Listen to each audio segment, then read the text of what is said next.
Bonjour à tous et bienvenue pour cet épisode numéro 385 du Basket Lab, le laboratoire du jeu. Et aujourd'hui, on va parler de la série entre les Clippers et Denver 2. On fait le point tactiquement sur ce qui se passe dans cette série.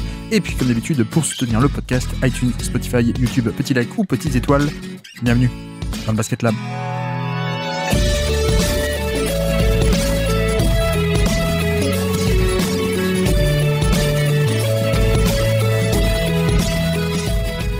Denver Nuggets, Los Angeles Clippers, de partout. Donc on va essayer un peu de parler de ça, puisque c'est vrai qu'on a quand même affaire à une des, peut-être pas là, je ne sais pas, ça dépend des goûts, mais une des séries les plus intéressantes de ce premier tour des playoffs.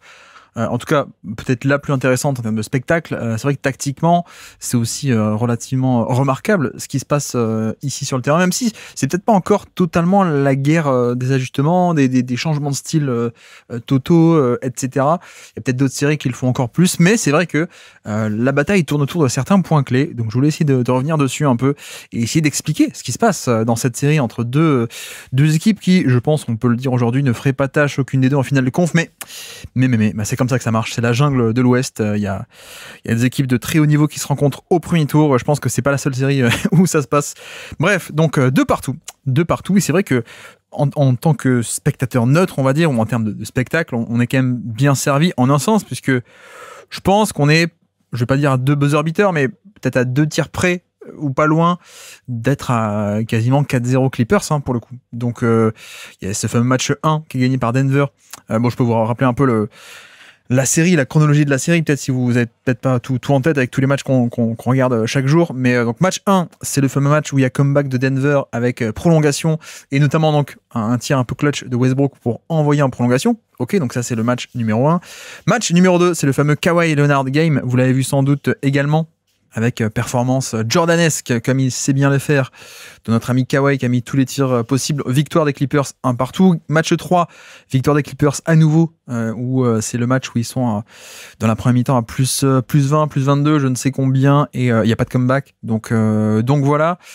Victoire des Clippers pour passer à 2-1. Et puis match 4, vous l'avez vu, c'était il y a à peine un jour ou deux, selon quand est-ce que vous écoutez ça, pardon. C'est le buzzer beater de Aaron Gordon pour Denver, qui gagne ce match pour Denver, avec, malgré tout, ça va être un peu oublié dans l'histoire, mais on va essayer nous de ne pas l'oublier, parce que tactiquement c'est largement significatif, c'est peut-être même le plus important. Le comeback, disais-je, des Clippers qui va être occulté par ce buzzer beater dont on a beaucoup parlé, qui est le Gordon, action spectaculaire. D'ailleurs, je me demande si c'était une passe ou pas, ou si c'était juste un tir complètement enfoiré. Mais bref. Donc voilà, ce que je veux dire, c'est finalement, on est quand même à 2 tirs près ou pas loin des Clippers qui seraient à 4-0, quoi.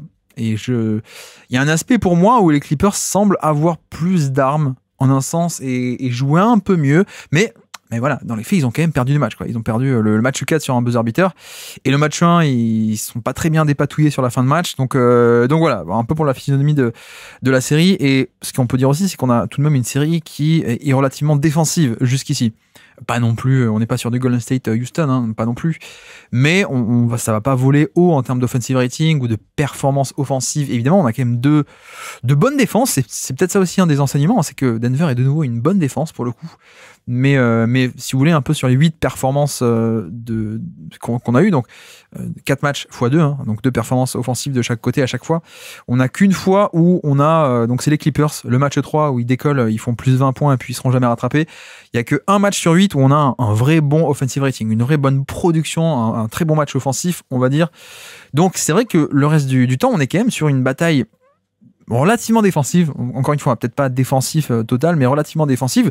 Donc c'est vrai que, justement, c'est un peu là-dessus où le star power, on peut l'appeler comme ça, où la capacité, les performances des stars va être largement capitale pour moi. Et on l'a vu jusqu'ici. Ça dépend beaucoup aussi des stars, à quel point elles peuvent faire des choses ou pas, parce que du reste, on a affaire à des défenses qui sont quand même très très bien resserrées. Donc l'importance un peu notable de Jokic d'un côté, Jamal Murray un peu aussi, mais de l'autre côté, le duo Harden et Kawhi Leonard. Donc voilà un peu pour la physionomie de la série jusqu'ici. J'ai hâte de voir parce que maintenant c'est au meilleur des 3 matchs désormais. On n'a plus que 3 matchs grand maximum, vous le savez. Donc tout se resserre.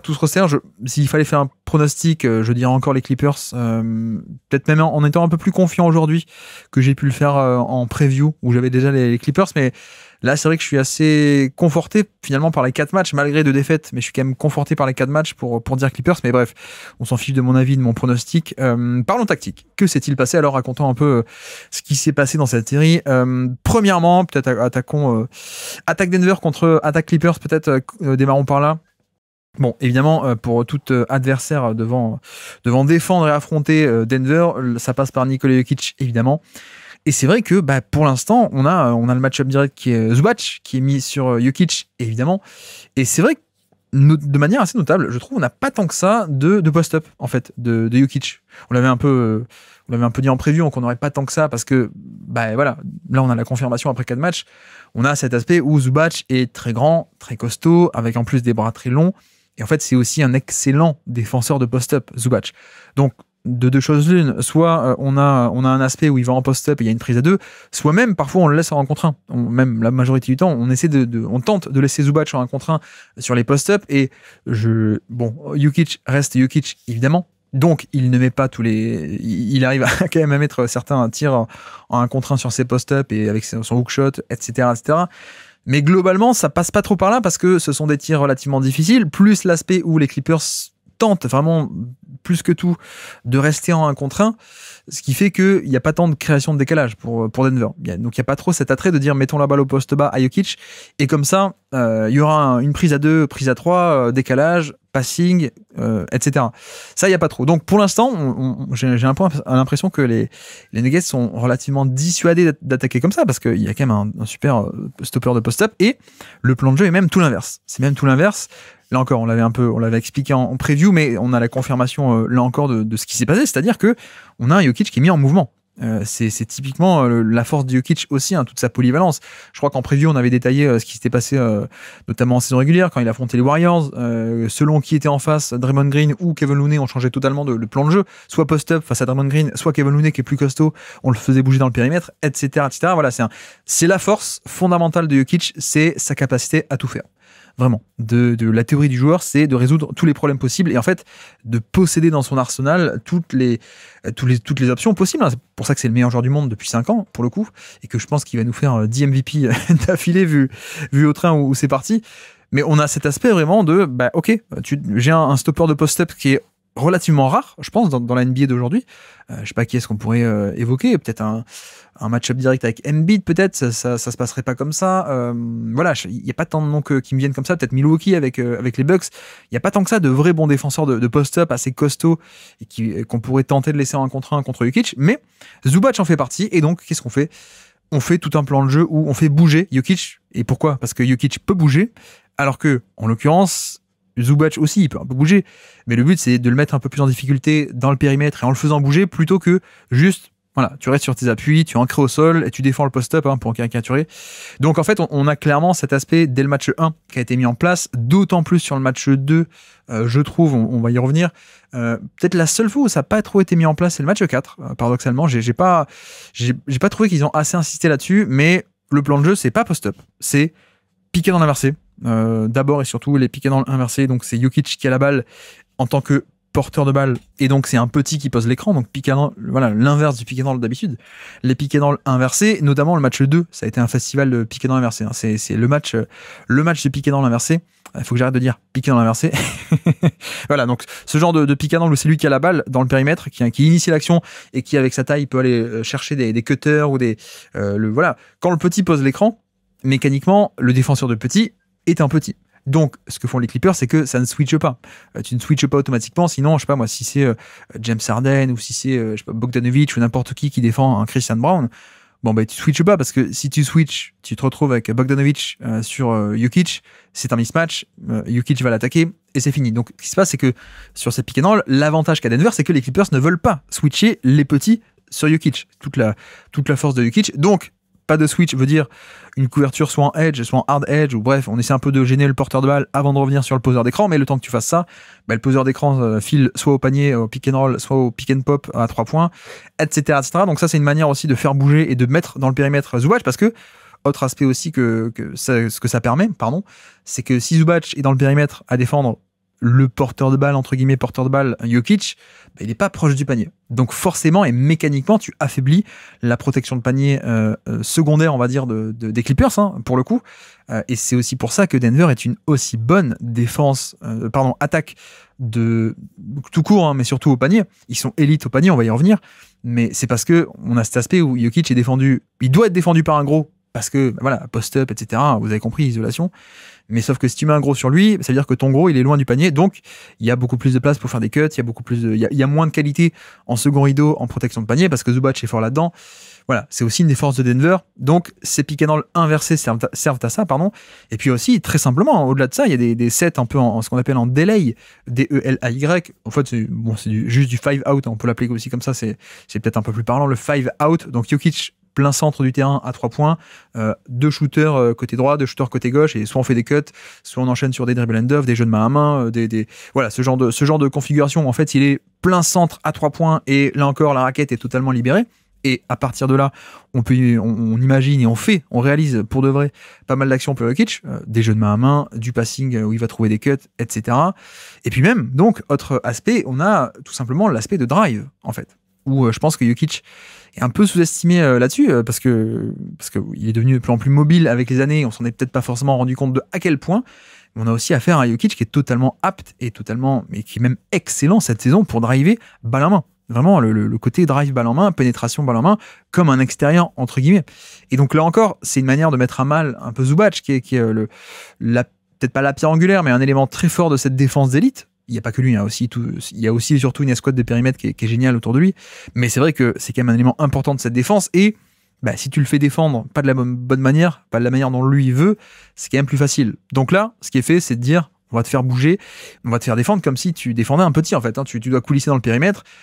C'est très différent. Donc, des drives, des actions en 5 out, de piquer dans l'inversé dans le périmètre. D'ailleurs, pas mal survient en semi-transition, ce qu'on appelle en semi-transition ou early offense, c'est-à-dire pas totalement en contre-attaque, mais pas totalement en jeu posé. C'est le temps, on remonte la balle et avant que ce soit totalement installé, la défense, hop, un écran qui vient et puis c'est fini, quoi, grosso modo. Et puis aussi un autre aspect, ce sont les jeux en sortie d'écran. Et par là, j'entends des shoots en sortie d'écran, du fameux le jeu off-screen sortie d'écran. Parce qu'en fait, là encore, Jokic est un excellent shooter et surtout un excellent shooter en mouvement. Et même ça, petite parenthèse, mais il l'a toujours été. Pour le coup, je me souviens d'une excellente vidéo de Ben Pfeiffer, que vous connaissez peut-être, qui fait des vidéos YouTube sur les prospects, qui avait un peu revisité le profil de Jokic en disant, regardez, il y a plein d'éléments, quand il était jeune, qui disaient qu'il pourrait se développer un bon jump shooter. Un étant que, même à l'époque où il n'avait pas de bons pourcentages en Europe, il a été quand même capable, en termes de mécanique, il était à l'aise avec ses mécaniques pour dégainer en sortie de dribble, en sortie d'écran, en mouvement, etc. Et ça, c'est quand même le signe d'un bon jump shooter, même si à l'époque, les pourcentages n'étaient pas là. Il est à l'aise en termes de mécanique. Bref, fermons la parenthèse. Mais voilà, ça aussi, je pense que c'est un peu un aspect sous-estimé de son jeu, qu'il ne fait pas tant que ça, parce que c'est pas non plus la force principale Denver. Le but avec Denver, c'est d'avoir toujours Jokic un peu au centre du projet en tant que scoreur, et puis quand il y a trop d'attention qui est sur lui, des cuts ou du passing de Jokic qui va punir cette pression supplémentaire sur lui, c'est pas le plan de jeu de base. Le plan de jeu de base, c'est pas de faire sortir d'écran Jokic, de le mettre en mouvement, faire un peu comme Stephen Curry, vous voyez, un peu, je démarre ligne de fond, je prends 2 écrans, je remonte à 3 points, et puis j'enchaîne sur un 3 points en sortie d'écran immédiatement. C'est pas le plan de jeu de base, mais il est largement capable de le faire. Et là, il le fait. Là, il le fait parce que tu as affaire, encore une fois, à un mec qui est gros, en face, qui est un peu plus lent, que tu peux plus mettre à mal comme ça en essayant de lui mettre des coups d'épaule. Plus aussi l'aspect de ces sorties d'écran, encore une fois, hein, tout est lié, mais les Clippers ne veulent pas trop switcher. Ça pourrait être une solution. Et d'ailleurs, dans la série Houston contre les Warriors, pourquoi est-ce que Houston arrive aussi bien à gérer pour l'instant Curry, même si tout est relatif, c'est que ça peut switcher off-ball. Donc en fait, le défenseur du mec qui pose l'écran, il peut sortir haut et très tôt pour prendre la responsabilité de Curry, le temps que celui qui suivait Curry est pris dans l'écran, par exemple. Là, c'est vrai que les Clippers veulent pas trop. Donc ça marche aussi pas mal. Ça met en mouvement Jokic et ça permet de cibler Zubac sur un domaine où il est pas hyper à l'aise. Donc ça, c'est très bien. Et c'est vrai que Denver déroule ce plan de jeu, je trouve, peut-être pas à la perfection, mais quand même beaucoup. Et on s'en sert beaucoup. Et ce qui est aussi assez notable, c'est que, parlons un peu des Clippers, on a Zubac qui joue une majorité de minutes. Et puis son backup, qu'est-ce qui est utilisé? C'est un peu, on va dire, un plateau entre, je sais pas qui est le 5 pour de vrai, mais c'est soit Ben Simmons, soit sinon ça peut être Batum sur d'autres séquences. Mais l'idée, c'est de partir sur un 5 un peu plus petit, on va dire. Donc, On avait évoqué en preview l'idée de sortir du banc le Drew Eubanks. Le fameux Drew Eubanks qui, je pense, ils étaient allés chercher pour cette série, parce qu'il n'y a pas d'autre série où tu as besoin d'avoir un Drew Eubanks qui était payé 5-6 millions. Pourquoi aller le chercher de nulle part? Aller chercher un pivot backup solide, c'était pour de la viande pour Jokic. Donc, on avait un peu évoqué cette idée. En l'occurrence, ils vont pas là-dessus. Les Clippers ne vont pas là-dessus. Ils vont sur du petit, ils vont sur du Ben Simmons, ils vont sur du Batum aussi parfois. Mais donc, ce qui est un peu notable, je trouve, c'est que, et peut-être là-dessus, je trouve qu'ils le font pas assez, mais ils le font quand même pas mal. Mais je pense qu'Adelman pourra un peu plus forcer. C'est que, à l'inverse, quand on a Ben Simmons qui est sur Jokic plutôt que Zubac, on fait totalement l'inverse. C'est-à-dire qu'on ne va pas tant que ça jouer en sortie d'écran ou en drive ou etc. En fait, on installe plutôt Jokic en tête de raquette ou en post-up et on attaque vraiment frontalement. Parce que, voilà, là encore, avantage, inconvénient des profils. Ben Simmons, c'est plus petit, moins costaud. Donc là, on peut se permettre d'attaquer un peu plus frontalement. Sachant que les Clippers réagissent parfois pas toujours à temps pour des prises à deux. Il y a un peu cet élément de surprise parfois. D'autres fois, ils réagissent et ça fait des prises à deux. Et donc, hop, kick-out qui est pour des 3 points ou des cuts de la part de Jokic. Donc voilà, ça c'est un peu l'idée. Donc ce double plan de jeu, selon qui est sur le terrain. Sachant également que, disons-le aussi d'entrée de jeu, je sens que de plus en plus, Ben Simmons va avoir des minutes qui vont un peu descendre. Je sais qu'il a fait un top match 2 et un top match 3, notamment, qui a été beaucoup mis en lumière. C'est vrai que là, le match 4, je ne sais pas si vous avez vu, mais il a joué à peine 6 minutes, 6 ou 7 minutes, et Zubac a joué 41-42 minutes, parce qu'il y a quand même cette question de Jokic joue énormément. Et forcément, voilà, il y a des fois, ça peut arriver à passer, l'aspect de, allez, Ben Simmons plus une aide. Et il y a des fois, là on a vu le match 4, non, on préfère quand même avoir l'assurance Zubac, on peut le formuler comme ça. Mais disons que, en fait, chaque stratégie a ses compromis. Et l'idée un peu d'avoir un poste 5 un peu plus petit, c'est que de toute façon, tu te dis, même si on avait un gros, alors à moins d'avoir un Zubac, un Embiid ou un Brook Lopez, mais ce genre d'exception, mais t'en as pas deux, à moins d'avoir ça, de toute façon, qui que ce soit que tu mettes, entre guillemets, sur Jokic, de toute façon, tu veux pas le laisser en 1 contre 1. Vraiment, il y a très très peu de joueurs sur lesquels tu te dis, tu tentes le pari, allez, on le laisse en 1 contre 1 sur Jokic. Donc de toute façon, qui que tu mettes sur Jokic en soi, tu sais que tu vas apporter des aides ou des prises à deux. Donc c'est vrai que en ce sens, finalement, tu t'en fiches un peu de qui est en premier rideau. Puisque ce qui va faire l'action défensive, c'est la prise à deux en soi. C'est le deuxième homme, c'est le surnombre. Donc c'est en ça que, dans la théorie, ça peut passer, et c'est passé une partie de la série, mais voilà, à surveiller aussi le minutage sur le reste de la série, parce que j'ai l'impression que Tyronn Lue aime quand même beaucoup avoir Zubac sur le terrain en même temps. On parlera aussi, il y a eu un autre ajustement en fin du match 4 qui est totalement clé. D'ailleurs, est-ce qu'on en parle maintenant ou pas? Non, on en parlera tout à l'heure. Mais oui, donc justement, en parlant un peu de Jokic, finissons un peu là-dessus, c'est vrai que pour un peu dézoomer, non pas l'aspect tactique, action par action, mais on est sur une série où Jokic marque 1,22 points par tir. Voilà, la productivité, efficacité, 1,22 points par tir en termes de rentabilité sur ces tirs tentés. Pour vous dire, c'est premièrement un excellent score, évidemment. Donc Jokic fait sa série. Deuxièmement, mine de rien, c'est tout de même à noter, c'est son pire score en play-off quasiment depuis toujours, en fait, depuis 2021. Mais 2021, ce sont les play-offs où il est seul. 2021, c'est quoi? S'il affronte Portland au premier tour, et deuxième tour, je ne sais plus, j'ai un trou. C'est qui 2021 d'ailleurs? Les Suns, je crois. Bref, donc 2021, il scorait moins efficacement, mais parce que il était un peu seul, ok. Mais bon, bref, si on enlève un peu cette année 2021 où il était seul, sans Jamal Murray, en fait, il faut remonter à 2020, où en termes de chiffres bruts, d'efficacité, de productivité, Jokic scorait aussi peu qu'actuellement, mais c'était il y a 5 ans. Il y a 5 ans, l'efficacité globale de NBA, l'efficacité générale était plus basse qu'aujourd'hui. Donc en fait, là je vous parle de chiffres bruts, mais même en termes d'efficacité relative à la moyenne, et en fait c'est tout ce qui compte, c'est à quel point tu scores relatif à la moyenne. Tu scores face au contexte dans lequel tu joues, tu scores pas face aux mecs des années 60 ou 80, ou etc. Je caricature, mais voilà, même à l'époque 2020, en fait son score était quand même mieux relatif à la moyenne, et donc apportait plus de valeur dans le contexte de jeu dans lequel il évoluait. Et en fait, il faut quasiment remonter à 2019, mais là encore, il scorait en termes de chiffres bruts moins, mais relatif à la moyenne, c'était pas bon. Bon bref, ce que je veux dire, c'est qu'on est quasiment sur la pire série, pour l'instant, de Nikola Jokic offensivement, mais pour dire aussi, le crédit qu'il faut donner pour l'instant à nos amis des Clippers, parce que dans le même temps, on peut pas parler de genre, ce serait une sous-chauffe au niveau du 3 points, le 3 points étant le jump shot un peu plus aléatoire, sans qu'il y ait forcément de crédit ou de discrédit à donner à l'un ou à l'autre, hein. Parfois ça peut varier, hein, juste sur des aussi petits échantillons. Il y a tout de même ce truc où il shoot très bien à 3 points. Donc on peut même pas pointer du doigt le 3 points en mode ouais non mais ok, en fait il joue aussi bien que d'habitude dans le jeu, mais le 3 points tombe un peu moins et que comme c'est que 4 matchs, ça peut varier, il y a rien d'inquiétant, ou voilà. Non, le 3 points rentre très bien, et donc c'est presque même un peu pire, parce que son score, si on un peu indépendamment du shoot, et donc un peu d'une surchauffe je sais pas, mais d'une très bonne réussite à 3 points, en fait on est peut-être sur une des pires séries de Jokic pour l'instant en carrière.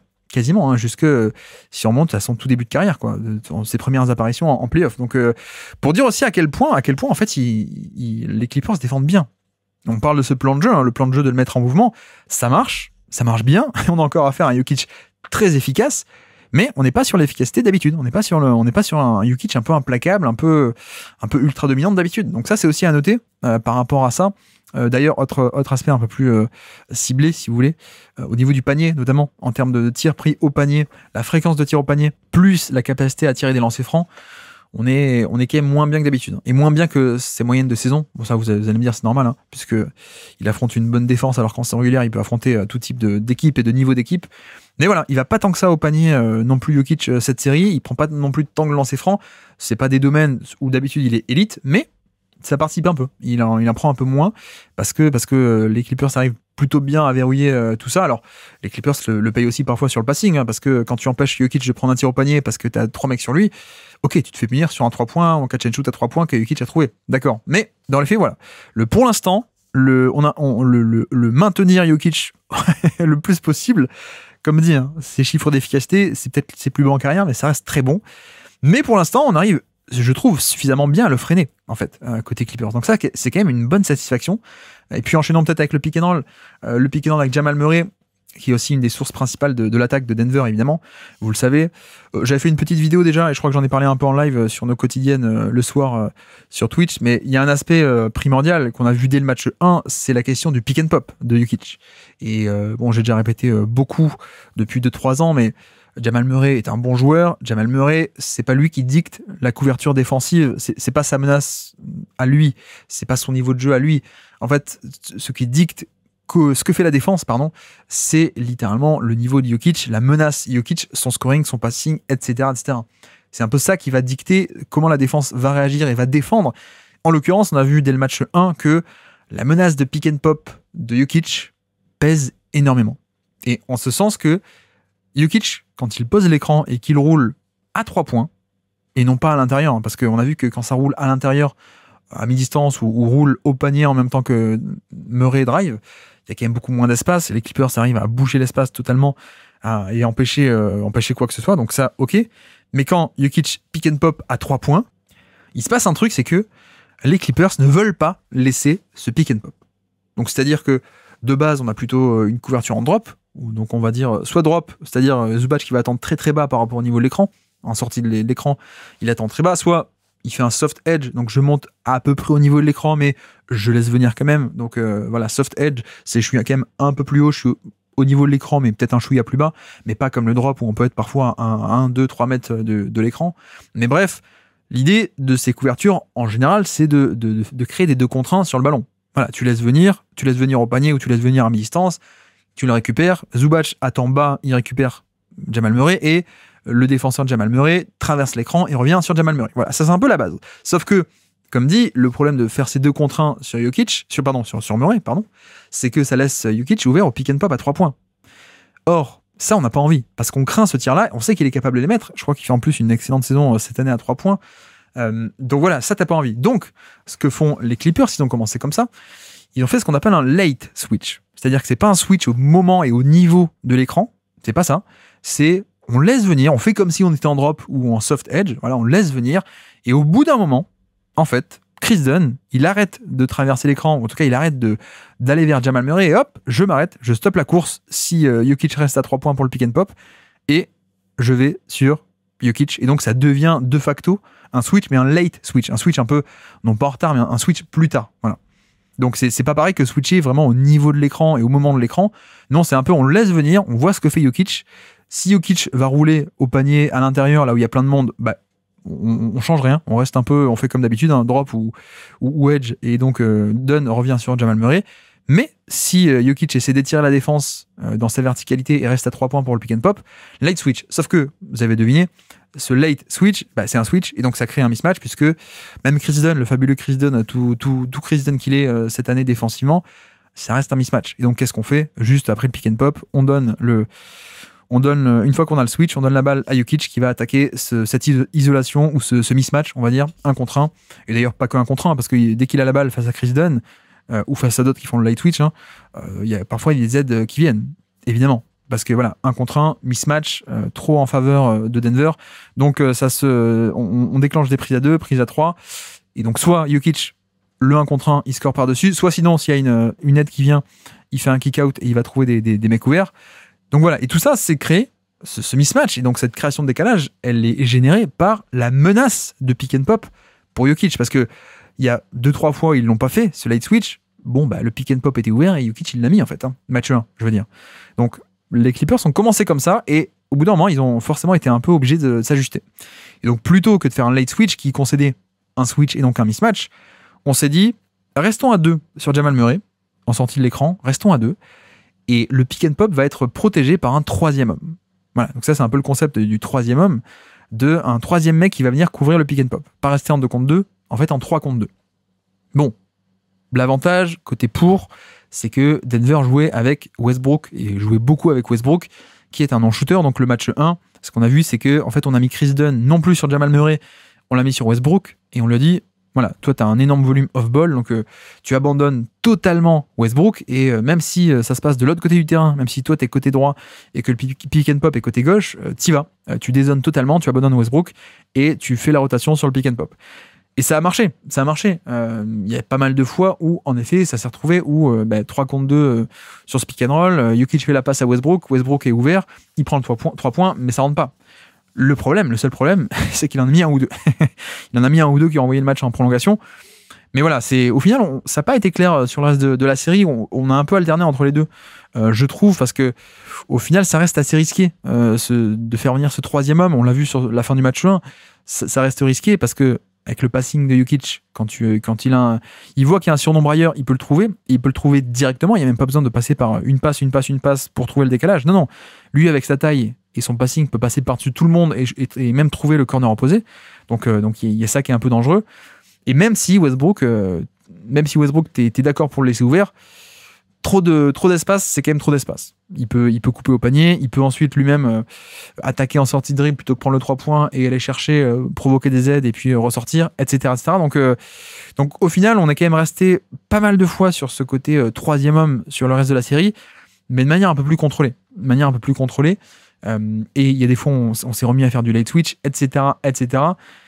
Et c'est vrai que puisqu'on parle de Westbrook, par rapport à cette stratégie du match 1 qui a été un peu marquante, c'est vrai qu'il faut quand même dire que là, pour l'instant, il a été blessé. Il s'est blessé match 3, je crois, ou échauffement match 3. Il n'a pas totalement joué match 3 et pas joué du tout le match 4. Et en fait, ce qu'on a vu, c'est que il n'a pas été remplacé dans la rotation. Il n'a littéralement pas été remplacé. C'est-à-dire qu'on avait un mec qui jouait, je sais pas moi, 20, 25, 28, 30 minutes par match en début de série.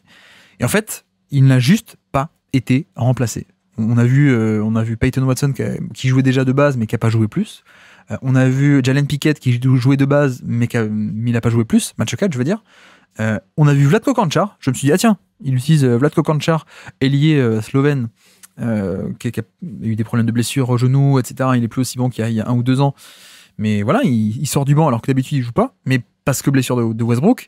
Et en fait non, il a de suite été remis au placard et en fait quasiment Denver a joué le match 4 avec 5 titulaires à 43 minutes par match, grosso modo, avec par-ci par-là un peu de repos pour un tel ou un tel quand il y avait Peyton Watson, DeAndre Jordan, Jalen Pickett parfois qui faisait une entrée.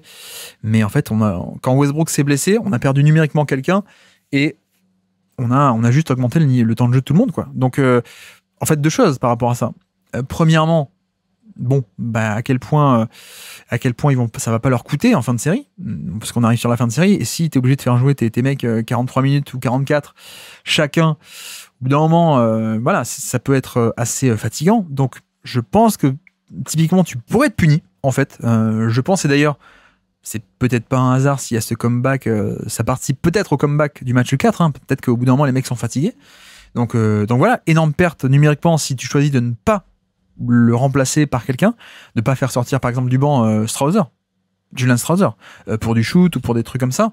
Non, tu choisis de rester comme ça, donc rotation encore plus resserrée, donc peut-être tu vas le payer en termes de fatigue, mais de l'autre côté, Westbrook qui est pas là, ça fait quand même une valve de décompression en moins pour la défense. Et par là, j'entends en fait l'aspect où il y avait un non-shooter en moins sur le terrain pour Denver. Et donc, forcément, cette question de on fait un troisième homme et donc on fait une couverture relativement agressive, un troisième homme, plutôt que rester en 2 contre 2, on fait venir un autre mec dans l'action sur une rotation, tout ceci devient de plus en plus compliqué si le troisième homme abandonne un shooter compétent, correct, voire même un bon shooter. C'est un peu l'idée. D'ailleurs, là-dessus aussi, je trouve que Adelman fait quand même un bon travail pour organiser le côté faible et mettre toujours à peu près soit Michael Porter Jr., soit je sais pas qui d'ailleurs, Christian Brown, qui est plutôt un bon shooter. Grosso modo, on met quand même des bons shooters côté faible, comme ça complique la tâche. Comme ça, le troisième homme, il doit abandonner un vrai bon shooter, ce qui est un vrai dilemme. Et notamment, quand Michael Porter Jr. Shoot assez bien, c'est une vraie menace et ça permet de punir ça. Donc ça, c'est important.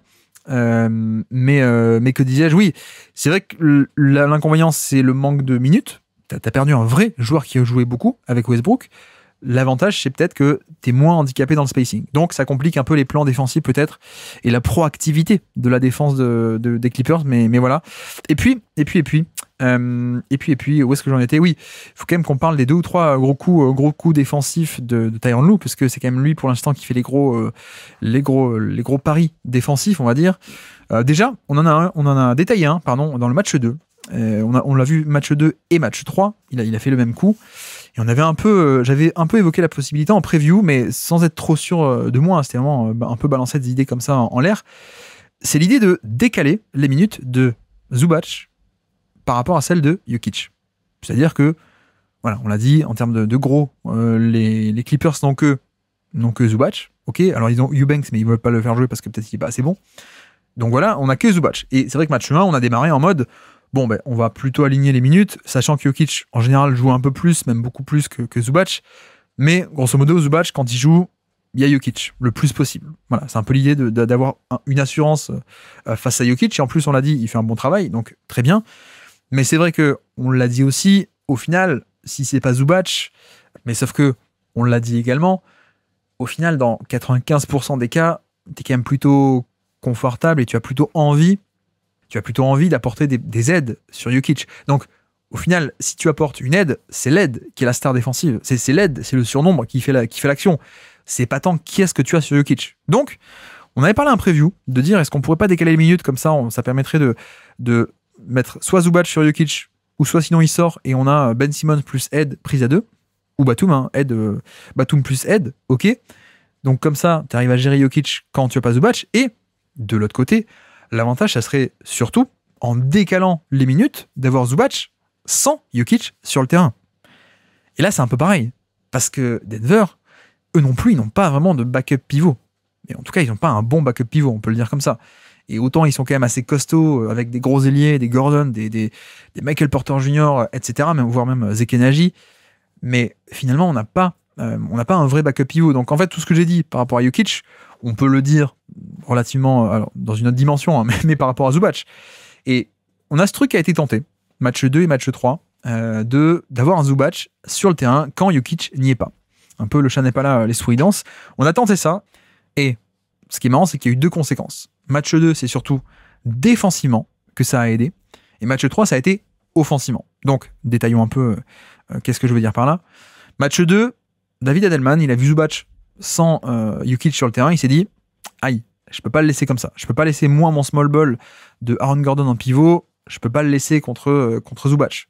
Donc, Adelman, il a fait un truc qu'il n'avait pas fait au match 1, il a fait rentrer DeAndre Jordan.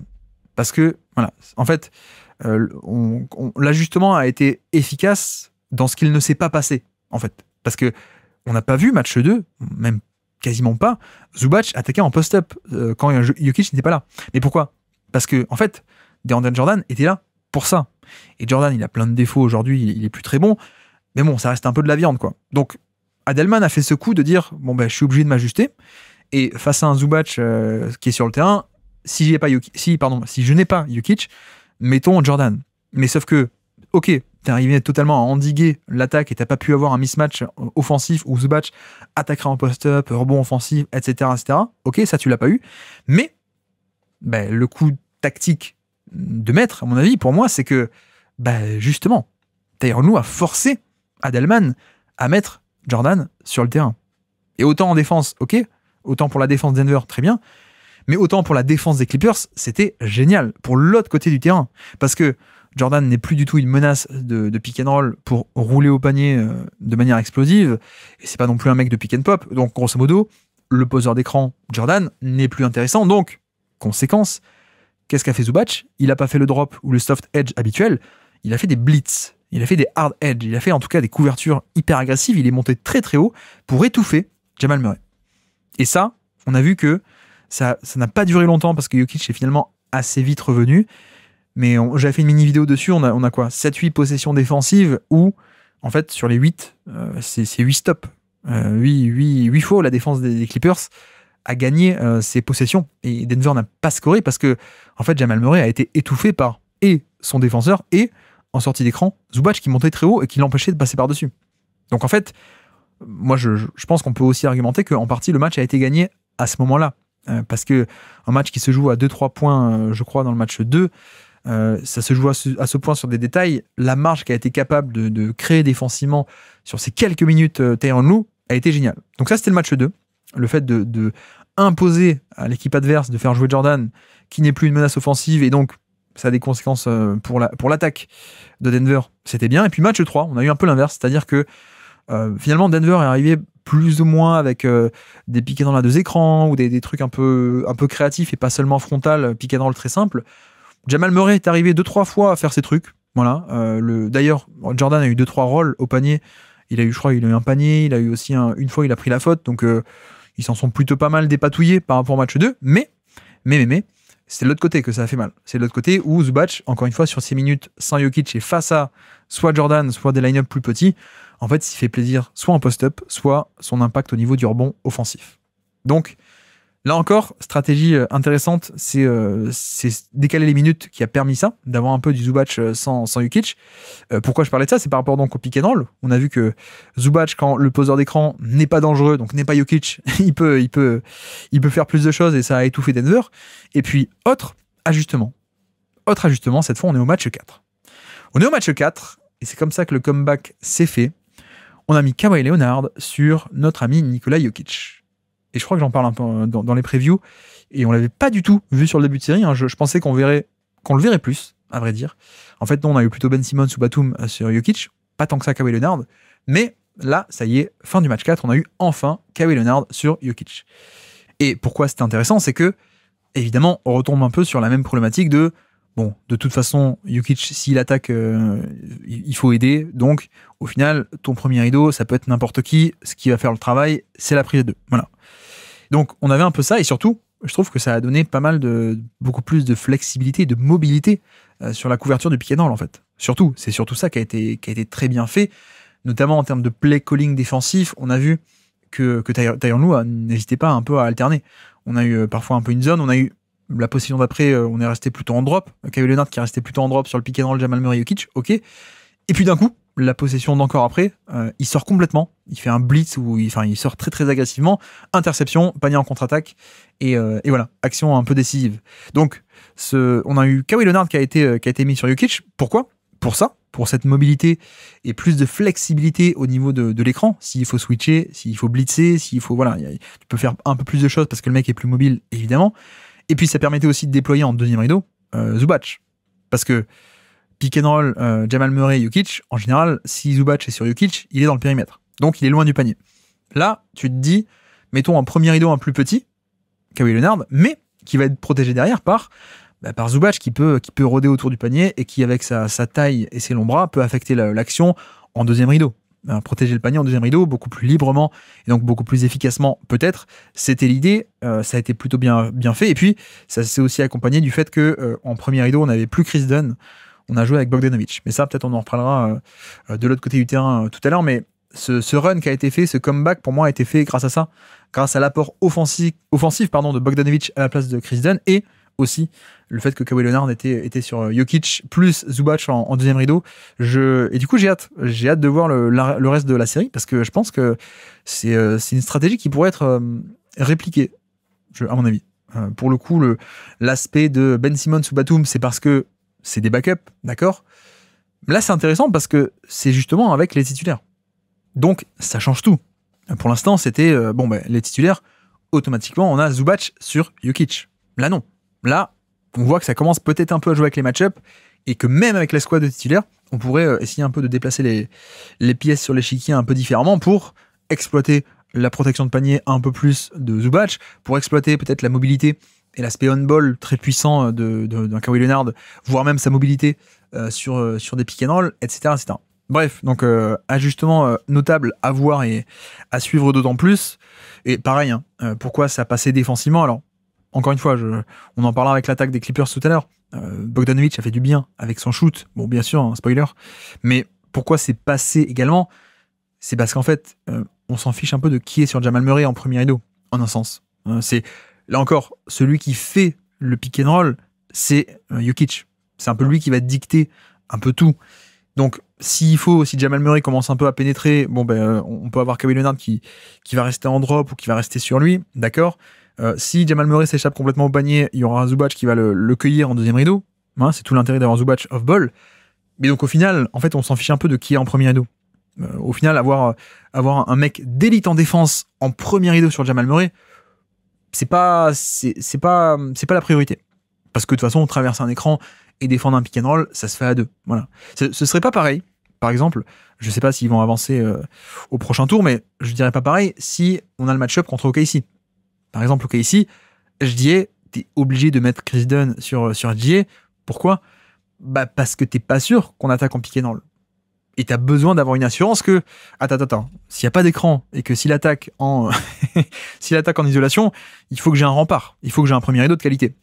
Là, on sait que non, c'est pas trop le cas. On sait que, a priori, Bogdanovic, enfin en tout cas Jamal Murray, va pas trop attaquer en isolation, c'est pas trop ça l'attaque de Denver, et c'est pas trop ça la force de Jamal Murray. Donc on peut se permettre de mettre un premier rideau un peu pas top, parce que c'était pas lui la star de l'action. Paradoxalement, il est un peu caché là-dedans. Bogdanovic. Il est un peu caché parce que ceux qui vont faire l'action, c'est Kawhi sur la défense de l'écran, en tant que deuxième défenseur de l'écran, ou en deuxième rideau Zubac, ou les stunts et les aides aussi de ce qui se passe autour de Batum, de Harden, etc. Au final, il est presque caché sur Jamal Murray parce qu'on sait que ça va faire pick and roll, donc on sait que lui, son job, ce sera juste de reste accroché le plus possible. Voilà, c'est un peu ça.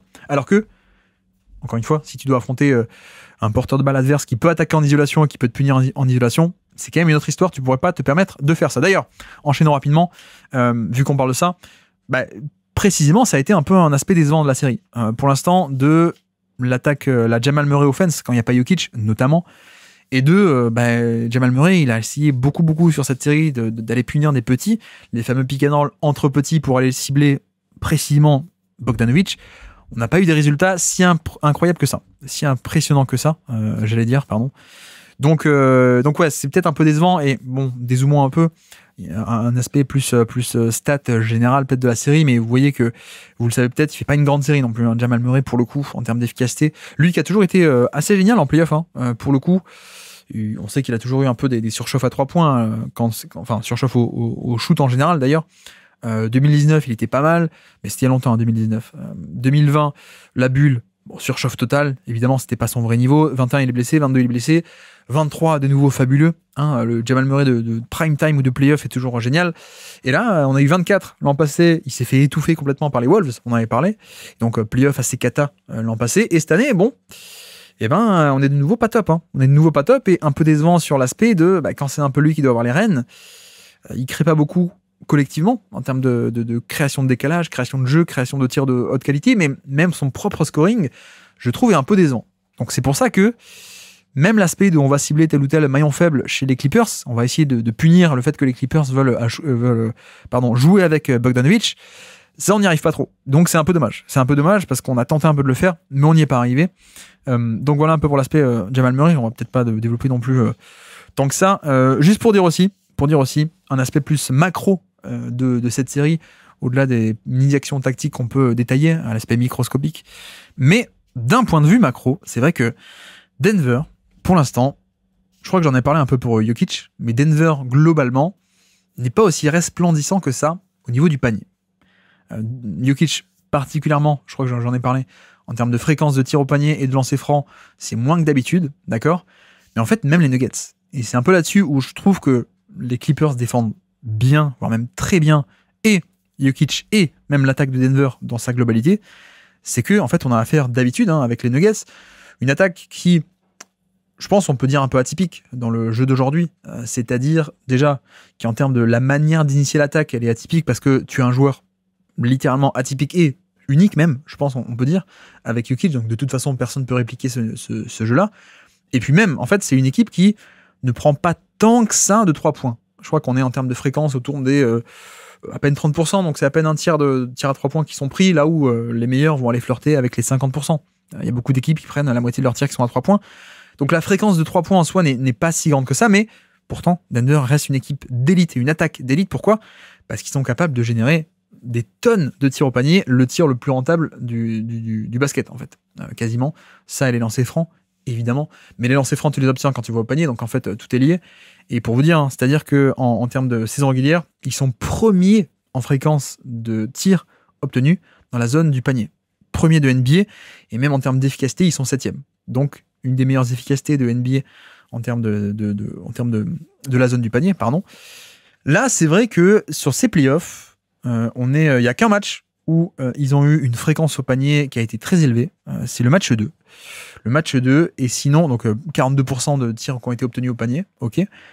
Et sinon, on a des 27%, 26%, 30% à peine de tirs obtenus au panier, là où, comme dit, leur moyenne de saison, elle est autour des 38-39, je crois. Je fais ça de tête, pardon, mais je crois que c'est 38. Mais voilà, on a vraiment ce côté où, en fait, l'accès au panier est beaucoup plus bouché que d'habitude, et encore plus pour l'efficacité, où ils ont fait un seul gros match, mais sur les 4 autres, ils ont 3 matchs sur 4, où ils sont bien en dessous, en termes d'efficacité au panier, dans la zone du panier, bien en dessous de leur moyenne de saison normale, habituelle. Donc, il y a un peu cet aspect où, pour l'instant, ce jeu d'échecs-là, à l'aspect macro, est gagné par les Clippers pour moi. À la fois sur la problématique Jokic, mais à la fois aussi sur, en fait, on arrive à bloquer l'arme principale de Denver. Denver veut aller au panier. Denver veut un Jokic au panier. Denver veut un Jamal Murray qui drive au panier. Denver veut des cuts au panier servis par Jokic, etc., etc. Pour l'instant, c'est pas trop là, quoi. Donc c'est pas trop là. Tiens, d'ailleurs, deux mots sur notre ami Aaron Gordon. Je trouve qu'il n'a pas été top sur toute la série. Bon, alors, il est primordial pour le rebond offensif, ce qui est pour le coup une bataille que gagne Denver. Mais j'ai beaucoup aimé le match 4, où l'accent a été mis sur précisément un peu non pas le mettre en route, mais surtout, en fait, le faire attaquer très tôt dans la possession et le faire attaquer en post-up. Que ce soit Kawhi Leonard, qui est son match-up direct, qui est son vis-à-vis, soit sinon, que de courir très vite en transition, s'installer pour un post-up en transition ou en semi-transition. Donc, forcément, quand tu es en contre-attaque, c'est pas forcément le bon défenseur qui fait le repli sur Gordon. Tu peux avoir ce qu'on appelle des cross-match, évidemment. Et donc, comme ça, un peu insister. Et c'est soit des tirs au panier, soit des lancers francs quand il est agressif et qu'il se prend une faute ou il force une faute, soit des rebonds offensifs. Donc, on a cet aspect qui a été beaucoup mis en place sur ce match 4 et j'ai beaucoup aimé ce côté-là parce que je crois que c'est le seul match où ils ont été pas mal au panier, même pas mal du tout au panier, efficacité ou fréquence. Donc, à mon avis, c'est un peu lié. Et ça fait aussi partie de l'identité pour moi de Denver. C'est-à-dire que, d'accord, il y a Jokic dans le périmètre qui peut faire des drives, qui peut se mettre en tête de raquette, etc. La 5-out offense parce qu'il peut évoluer dans le périmètre. Il y a le pick and roll qui est l'identité aussi principale de l'équipe. Mais c'est vrai que plus globalement, c'est aussi une équipe qui est capable de te casser la gueule. Pour un peu caricaturer. Donc, un aspect c'est un line-up et des line-up qui peuvent être très gros, très agressifs. On a cet aspect de quasiment chacun à son poste, à part Jamal Murray, est plus gros que son match-up. Donc, il y a toujours ce côté Michael Porter, Aaron Gordon, Jokic évidemment, un côté un peu brutasse au poste bas parfois sur tel ou tel match-up. Ça peut se faire, ils adorent le faire. Rappelez-vous, le run de playoff 2023, c'est ça. C'est un peu du Denver qui joue gros et qui casse la gueule à beaucoup de monde parce qu'il joue gros. Donc, post-up, il y a le rebond offensif aussi, sur lequel ils peuvent casser des bouches parce qu'ils ont beaucoup de monde. Ils ont un front de courte qui est très très grand. Donc voilà, ça je pense qu'il y aura moyen d'insister un peu là-dessus. D'ailleurs, un petit point sur le rebond offensif. Pour l'instant, ils sont en train de mettre à mal la défense des Clippers là-dessus aussi. Ils sont en train de gratter pas mal de valeur. Là, pour le coup, c'est une des forces de Denver, le rebond offensif, que les Clippers n'arrivent pas tant que ça à freiner. Je crois que sur les 4 matchs, on a eu 2 ou 3 performances largement, même 3 sur 4, je crois, largement en faveur de Denver, là où d'habitude les Clippers sont pas mal du tout pour défendre le rebond offensif et pour empêcher des rebonds offensifs. En fait, là non. Là non, pourquoi ? Parce que c'est pas que le pivot. C'est pas que Zubac versus Jokic. Déjà, c'est une stratégie à l'échelle globale de l'équipe. C'est le fait d'envoyer 2-3 mecs au rebond offensif plutôt que de dire on fait un repli à tout prix. Tu envoies des mecs au rebond offensif, donc tu as des surnombres ou alors des égalités et tu arrives à prendre des ballons. Tu as le fait aussi que, comme on l'a expliqué, les mecs sont grands. Donc quand tu envoies 3 mecs au rebond offensif et que les 3 c'est Aaron Gordon, Michael Porter Jr. et Jokic, bah, t'as beau avoir les bons box-out et les bons écrans bloqués, pour le dire en français, bah, parfois Gordon il se bat plus ou il est plus fort, Porter Jr. il est plus grand, il peut prendre la balle par-dessus un tel ou un tel. Donc voilà, il y a un peu ce côté, vraiment le cassage de gueule, le jouer gros. Donc il y a ça. Pour l'instant, Denver gagne là-dessus et gratte pas mal de points là-dessus. Et puis la transition également, qui a été un point clé, je trouve, de 2 matchs dans la série. 2 qui gagnent, je crois, de tête. Non, peut-être pas pas le match 1. Mais le match 4, c'est sûr, ils ont beaucoup accéléré et ils ont pris beaucoup de points faciles de cette manière. Donc voilà, ça c'est cool. Du reste, c'est vrai que qu'est-ce qu'on peut dire? De quoi on n'a pas parlé? Ah oui, non, Michael Porter Jr. fait pas une grande série. Porter Jr. fait pas une grande série, notamment en termes de création. Alors, création indirecte, hein, c'est pas un mec qui va faire des pick and roll, mais c'est quand même une source d'attaque, d'habitude avec des jeux de main à main, des empty action où il vient dribble and off, jeu de main à main avec Jokic ou ce genre de configuration. Pour l'instant, il est un peu freiné parce qu'il y a quand même des bons match-ups face à lui, que ce soit parfois du Kawhi Leonard, que ce soit parfois le Derrick Jones Jr. En termes de navigation d'écran, bah, c'est pas mal. Ou alors, même, en fait, il y a aussi ce truc où les Clippers font du top lock, T-O-P, plus loin, L-O-C-K, top lock. Voilà, donc littéralement, on essaie de le verrouiller par le haut. Le top lock, on verrouille par le haut. Qu'est-ce qu'on verrouille par le haut? Les écrans. Voilà, donc il y a un aspect où parfois il y a le jeu en sortie d'écran qui est un peu la base chez lui, hein, le jeu de main à main, j'ai pas le ballon mais je viens la chercher dans les mains de tel ou tel joueur et puis je dégaine le 3 points ou le pull-up. Ça marche moins bien parce que les mecs se préparent. Les mecs se mettent en amont, ils se mettent entre Porter Jr. et l'écran et donc ça permet un peu de freiner sa course ou alors d'être en bonne position quand il fait quand même la course pour venir chercher le ballon, etc. Mais je pense que il est quand même primordial, hein.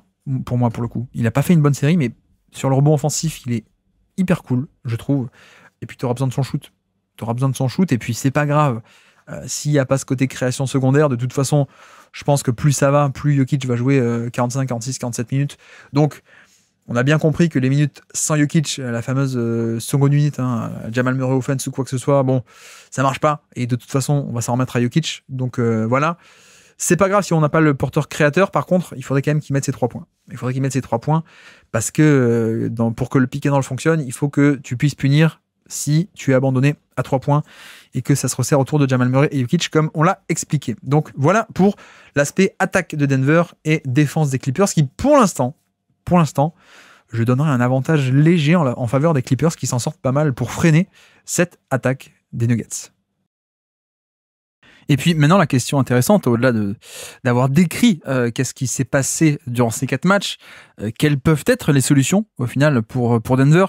Bon, déjà, il y en a une qui est assez évidente, c'est ce qu'on l'a dit, hein, on leur a un peu forcé la main avec la blessure de Westbrook, mais de facto, ça a donné des résultats de spacing qui ont été quand même assez appréciables. Donc ça, premier élément.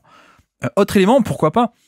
Et pour éviter précisément l'inconvénient de ceci, c'est-à-dire de se retrouver sans Westbrook, mais remplacé par personne, pourquoi pas tenter? J'aimerais bien un peu tenter du Strouser, Julian Strouser, le jeune arrière. Là encore, il y a des problématiques qui peuvent se poser avec Strouser, en l'occurrence le fait d'être potentiellement ciblé par un Kawhi Leonard, par un James Harden.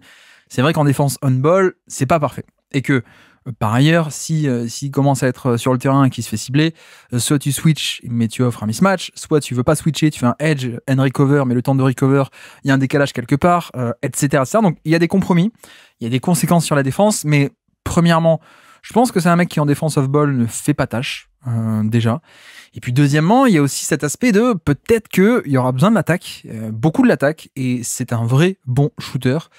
Un peu irrégulier en termes de niveau de jeu, on va dire, cette saison. Je pense qu'on n'est pas encore sur la saison où il a explosé. Moi, je lui prête un potentiel assez élevé pour le coup. Peut-être pas go-to-guy, etc. On verra. Mais je pense que ça peut être un excellent joueur. Force est de constater que pour l'instant, on l'a pas été. Mais on est au meilleur de 3 matchs, là. On est à 2 partout. Il n'y a plus que 3 matchs grand maximum à jouer.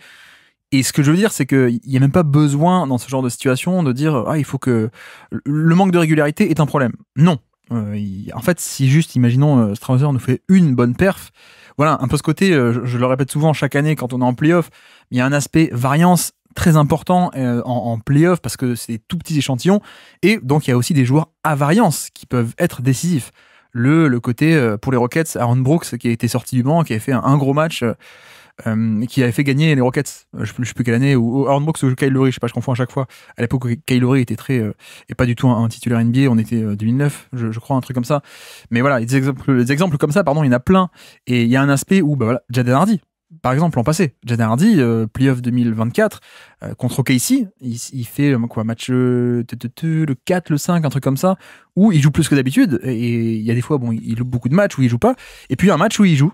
Il fait des pick and roll, il met des tirs, il fait des passes, et en fait il y a un aspect en fait où cette variance sur un tout petit échantillon, en fait ça peut tomber du bon côté. Donc c'est aussi là-dessus où je suis le premier à dire qu'il n'a pas été assez bon, peut-être un peu irrégulier Strouser, mais voilà, s'il te met 15-20 points sur 4 sur 8 au tir, enfin 4 sur 8 à 3 points, plus de passes, plus des pick and roll inversés avec Jokic, plus un côté faible qui peut punir à 3 points quand ça dézone, etc., etc. En fait t'as presque juste besoin de une performance presque pour gagner la série, quoi. J'exagère un peu, mais c'est l'idée. Bref, moi je l'aime beaucoup, donc peut-être vous pouvez disqualifier ce que je dis. Non, mais je l'aime beaucoup, non pas subjectivement, je pense qu'il peut être assez intéressant pour le coup en termes de shoot en mouvement notamment, et même de création un peu, donc création un peu autour de Jokic, on va dire, pas lui balle en main, mais voilà, pourquoi pas réinsérer un peu de shoot là-dedans, à voir à quel point c'est un compromis en défense, mais c'est une possibilité. Après, il y en a d'autres. Bon, il y en a un, c'est pas un ajustement. En soi, c'est juste un point clé à suivre. Ça va être le shot-making de Jamal Murray. Pour le coup, on a toujours dit il est fabuleux en playoff. Bon, l'an passé, on a dit ça, et mince, non, finalement, c'est peut-être juste que c'est un créateur de chapeau 2 plutôt que chapeau 1, quoi, et que quand il n'y a pas la surchauffe au tir, bah ça cale, quoi. Donc, l'an passé, par exemple, contre les Wolves, c'est jamais venu. On n'a jamais eu, ah tiens, le Jamal Murray game ou la deuxième partie de série, Jamal Murray qui met tous ses shoots, etc. C'est jamais venu. En l'occurrence, c'est tout de même à surveiller. Parce que on parlait de joueurs à variance, là pour le coup, c'est peut-être la star NBA qui a le plus de variance dans son jeu. Et presque en un sens, Jamal Murray, moi c'est ce que j'aime pas, c'est qu'il est pas capable de se créer de bons tirs. Il génère pas des tirs de qualité ni pour autrui, ni pour lui-même. Tout ceci est relatif, hein. On parle comparé à des stars évidemment. Mais presque en fait, ça ne change rien. Parce que la différence entre un match où il est mauvais et un match où il est bon, en termes de profil de tir et de qualité de tir, c'est presque pareil en fait. C'est juste que il y a des fois, les tirs compliqués, il les met. Donc voilà, à surveiller parce que là encore, je répète, mais ça se joue plus que à 3 matchs, au meilleur des 3 matchs, potentiellement que 2 matchs. Si on a un Jamal Murray game ou 2 ou un ennemi, ça fait quand même changer beaucoup de choses, quoi. Donc à surveiller, mais ça c'est pas un ajustement tactique. Ça c'est vraiment à voir comment ça va se faire en l'occurrence. Bon, peut-être retenter, pourquoi pas, plus que de faire le pick and roll avec Jamal Murray ou pick and roll avec DeAndre Jordan, etc. Pourquoi pas réinsister sur les pick and roll entre petits, notamment si tu as des Clippers qui vont peut-être vouloir insister eux de leur côté avec Bogdanovic pour son spacing. De l'autre côté, on va y arriver. Mais voilà, pourquoi pas, si tu arrives à le punir et à le mettre en difficulté, le mettre en problème de faute ou qu'il soit trop handicapant, tu peux aussi réduire son temps de jeu et son impact. Donc c'est aussi les vases communicants de ce côté-là. Et puis c'est vrai que de l'autre côté, je me demande comment. Bon, c'est pas un ajustement, ça a déjà été fait, mais ça a déjà commencé à être fait. Aaron Gordon, l'aspect de post-up, c'est vrai que c'est très très cool, ça, pour le coup. Je me demande à quel point est-ce que Porter Junior pourrait pas aussi. On pourrait pas envoyer un peu Porter Junior là-dessus. J'en ai pas parlé, mais pas mal de. On a testé un peu, mais pas autant que d'habitude, un peu les splits au poste haut, les high post split. Alors qu'est-ce que c'est ? C'est, vous savez, Jokic qui est un coin de la raquette, en poste-haut, en tête de raquette, poste-haut. Puis, dans l'autre coin de raquette, l'autre poste-haut, on va dire, il y a un split. Donc, une action à 2 entre Gordon et Jamal Murray. Vous savez, ce fameux jeu à 3 sur la tête de raquette. Voilà, ça a été fait. Et c'est vrai que ça, c'est un aspect intéressant pour générer soit des cuts, soit en libérant l'espace dans le panier et en faisant cutter soit Gordon qui glisse un écran, soit Jamal Murray qui ressort, etc. Ça pourrait être intéressant de réinsister là-dessus si, on va dire, le pick and roll un peu classique cale, pour le coup. Et puis non, moi, l'autre aspect qui me fascine un peu, c'est à quel moment / et où va-t-on un jour y arriver, le 1 contre 1, le Jokic au poste bas. On l'a dit, hein, il y a des raisons pour lesquelles on l'a pas fait. C'est que un gros, on va dire, un gros comme Zubac, qui est solide, qui est costaud, qui est post-up défenseur du post-up, etc., tu préfères l'attaquer en mouvement. Certes, tu préfères l'attaquer, tu préfères le faire bouger parce que c'est ce qu'il aime un peu moins. Tout de même, je me demande à quel point, est-ce que match 5, est-ce que match 6, est-ce que match 7, il n'y a pas un moment où on va se dire, bon, tant pis, allons-y, et plutôt que de faire sortie d'écran, shoot en sortie d'écran, drive, piquer dans l'inversé pour Jokic dans le périmètre, et si on allait plus frontalement, pour 2 raisons. Premièrement, bon, Zubac, c'est un stopper de post-up, mais il n'existe pas de stopper ultime, on va dire, de Jokic. En fait, on peut le reformuler un peu en termes de sémantique, on parle de stopper. En l'occurrence, il faudrait peut-être mieux, il vaudrait mieux peut-être le formuler en freineur. Hein, c'est pas très beau, mais on est plus sur un aspect des mecs qui arrivent à freiner une star que la stopper en soi. Je sais pas si vous voyez ce que je veux dire. Et je pense que Zubac est un très bon freineur de post-up, ok, mais c'est pas un stopper. Et là encore, on parle de variance. À quel point, on n'a pas encore eu un Jokic game non plus. Et je me demande à quel point est-ce qu'on pourrait pas aller chercher, c'est un peu cette stratégie de dire, bon, on a eu un plan de jeu sur le début de série de faire bouger, d'accord, et ça marche bien parce que Jokic peut tout faire, hein, patati patata. On a un plan de jeu avec le pick and pop qui nous permet d'obtenir soit un décalage avec un 3e homme qui vient sur moi, donc décalage ailleurs, soit un switch avec un mismatch, si ça switch au niveau du pick and pop. Il y a ça, mais est-ce qu'on pourrait pas juste donner la balle au poste bas à Jokic et en fait poser une problématique en mode, est-ce que vous voulez vraiment rester à 1 contre 1 ? Il n'y a pas de problème, sauf que sur quelques possessions par-ci, par-là, bon, on surréagit pas. Jokic peut mettre un panier par-ci, par-là. Mais qu'est-ce qui se passe si on lance 10, 15 fois d'affilée, j'exagère, un post-up frontal de Jokic contre Zubac ? À ce moment-là, que se passe-t-il ? Plus tu vas répéter un peu cet exercice à haut volume, plus peut-être, au bout d'un moment, les Clippers vont devoir réfléchir, s'ajuster, voir comment ça marche. Et je dis ça aussi parce que on le sait, Zubac peut freiner, il peut pas stopper. Personne ne peut stopper Jokic, certains peuvent le freiner. Donc, que se passe-t-il ? Encore une fois, il y a la théorie, il y a toujours ce côté théorique du plan de jeu de oui, on reste à 1 contre 1 pour pas donner de décalage, pour pas donner de cut, pour pas donner de passe, et on le laisse scorer s'il faut. D'accord. Et il se passe quoi si il commence à enchaîner 3, 4, 5, 6 paniers d'affilée ou 6 paniers sur 8 possessions, vous voyez un peu l'idée, ou des lancers francs, etc. Qu'est-ce qui se passe humainement quand ça commence à s'enchaîner ? Humainement, il y a la théorie d'un côté, après il y a le côté humain de mince, il faut quand même qu'on change. Il faut quand même qu'on change. Parce que la théorie, c'est toujours sur... la théorie, c'est la théorie de grands ensembles, c'est la théorie dans l'absolu, si on le fait sur toute une saison, sur tout un match, ça peut s'aplanir, ça peut se normaliser. Non, mais c'est la bonne chose à faire en termes de rentabilité. Si vous regardez telle catégorie, c'est celle-là la plus rentable en moyenne, en théorie. Sauf que après, sur un match, si t'es face à un Jokic en feu, t'auras beau avoir donné que des mauvais tirs, il est capable de tous les mettre. Donc au final, ce sera peut-être pas la bonne tactique. Donc, ce que je veux dire aussi, c'est que insister sur ça 1 contre 1, sur ce côté attaque frontale de post-up, ça peut soit prendre des points face à Zubac, parce que Jokic est capable, soit forcer à s'ajuster. Et forcer les Clippers à un peu plus paniquer et au bout d'un moment, faire des prises à 2, apporter une aide côté faible, côté fort, etc. Et là, à partir de là, la création de décalage, elle existe. Donc, je sais pas, hein, peut-être ça va être utilisé un peu, peut-être ça va être retenté beaucoup, peut-être ça va être alterné avec périmètre post-up, mais ça me paraît être une piste à exploiter pas si incroyable, enfin pas si absurde que ça, pardon. Bref, on va pas en développer, si ça arrive, on en parlera. Mais voilà, cet aspect testons un peu les Clippers, s'ils veulent rester en 1 contre 1, moi je peux les punir, et si je punis trop, ils vont venir, et là ce sera bingo, quoi, parce que de nouveau, les cuts vont pouvoir se refaire, surtout si, de surcroît, par exemple, sur ces séquences, tu fais rentrer Schroeder. tu fais rentrer Strouser et tu mets à une passe près Porter Junior, c'est lui qui donne la balle au poste bas à Jokic. Comme ça, le mec qui a une passe près peut pas aider, ou alors s'il aide, 3 points directement Porter Junior. À 2 passes près, on va dire, tu mets Strouser, donc excellent shooter aussi. Voilà, et puis t'as plus d'espace. Donc, sans Westbrook, qui est obligé d'être sous le panier ou de faire des cuts nécessairement, même quand il n'y a pas d'espace, pourquoi pas tenter des line-up vraiment très 3 points, très orientés spacing pour ces post-up. C'est possible aussi. Donc voilà, moi, piste intéressante de réflexion. Et après, il y a aussi un truc où ils peuvent très bien gagner comme ça, sans rien changer. Hein. Pour le coup, on est vraiment sur une bataille de mecs qui se mettent des pains dans la gueule. Bon, je trouve que les Clippers sont meilleurs, malgré 2 fins de match un peu mal gérées. Ou mal gérées, non, au contraire, mais un buzzer beater et une fin de match mal gérée. Mais voilà, pourquoi pas. Bref, voici pour les quelques ajustements un peu potentiels pour la suite de la série.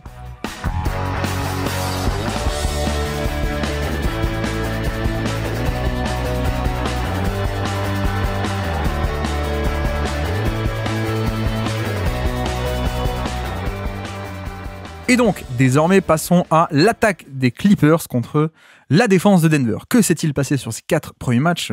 Décrivons un peu la bataille, que s'est-il passé dans les tranchées. Bon, déjà, ce qu'on peut dire, c'est que l'attaque des Clippers fonctionne de par 3 éléments, 3 un peu points principaux, on va dire. Le pick and roll, James Harden évidemment, Kawhi Leonard, et plutôt l'attaque Kawhi, ça va être de l'isolation, même si on va y revenir. Et puis après, il y a Norman Powell. Ça aussi, c'est un cas intéressant, on va revenir dessus, mais je dis ça aussi, pourquoi ? Parce que, vous l'avez noté, je n'ai pas parlé de Zubac. Parce qu'en fait, pour moi, Zubac n'est absolument pas créateur dans cette série. Il n'est pas utilisé comme créateur, alors qu'il peut. Hein. Il peut, on l'a vu en saison régulière, il fait une excellentissime saison cette année. Il est souvent utilisé en post-up. On l'a vu, match le 3. On l'a vu match 3, enfin, parfois tenter des post-up contre DeAndre Jordan, mais je crois pas plus d'un ou deux directement. On a fait rentrer Jokic derrière. Donc, c'est vrai que sur cette série, c'est peut-être pas la série pour la création de post-up de Zubac. Donc, pour l'instant, il n'est pas trop dans le mix. En tout cas, on verra sur la suite de la série, mais pour l'instant, ce n'est pas trop en compte. Donc, on peut se concentrer sur les 3 autres aspects de création de jeu de nos amis les Clippers. En l'occurrence, donc, le plus important, le pick and roll James Harden. On peut aller là-dessus. C'est le principal, et c'est d'ailleurs aussi celui qui offre le plus de points aux Clippers pour le coup. C'est clairement la meilleure source d'attaque des Clippers sur cette série, ce qui peut paraître assez soit contre-intuitif parce qu'il y a eu ce fameux match, le match de Kawhi Leonard, où vous dites, vous avez vu la perf incroyable de Kawhi, donc non mais en fait Kawhi est important, etc. Oui, mais on va le développer sur le reste de la série, pas tant que ça. La vraie source d'attaque, ça peut paraître aussi normal en un sens, dans l'autre sens, parce qu'on a affaire à une défense de pick and roll qui est pas mauvaise, mais qui est à compromis par rapport à Jokic. Et donc forcément, quand tu as un des meilleurs joueurs de pick and roll de l'histoire, alors qui est plus dans son prime, mais tout de même, quand tu as un pick and roll, un porteur de balle comme Harden, avec un partenaire comme Zubac, et une configuration autour qui parfois est bien organisée, c'est pas étonnant de voir que c'est finalement la meilleure source d'attaque pour les Clippers, ce pick and roll, parce que, on l'a dit, Denver compromis.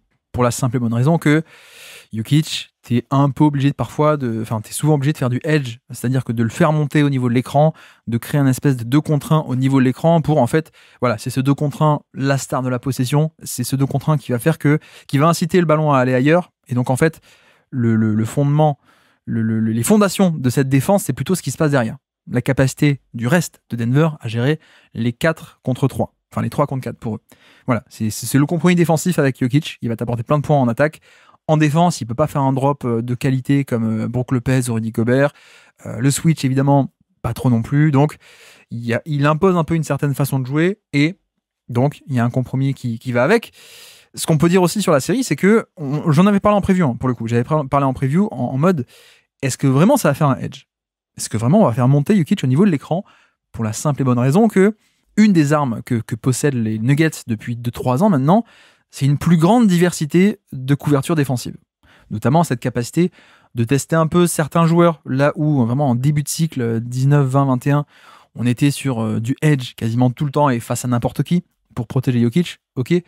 C'est vrai que depuis 23, 24 et la 25, on voit que selon les profils, on peut tenter de faire du drop.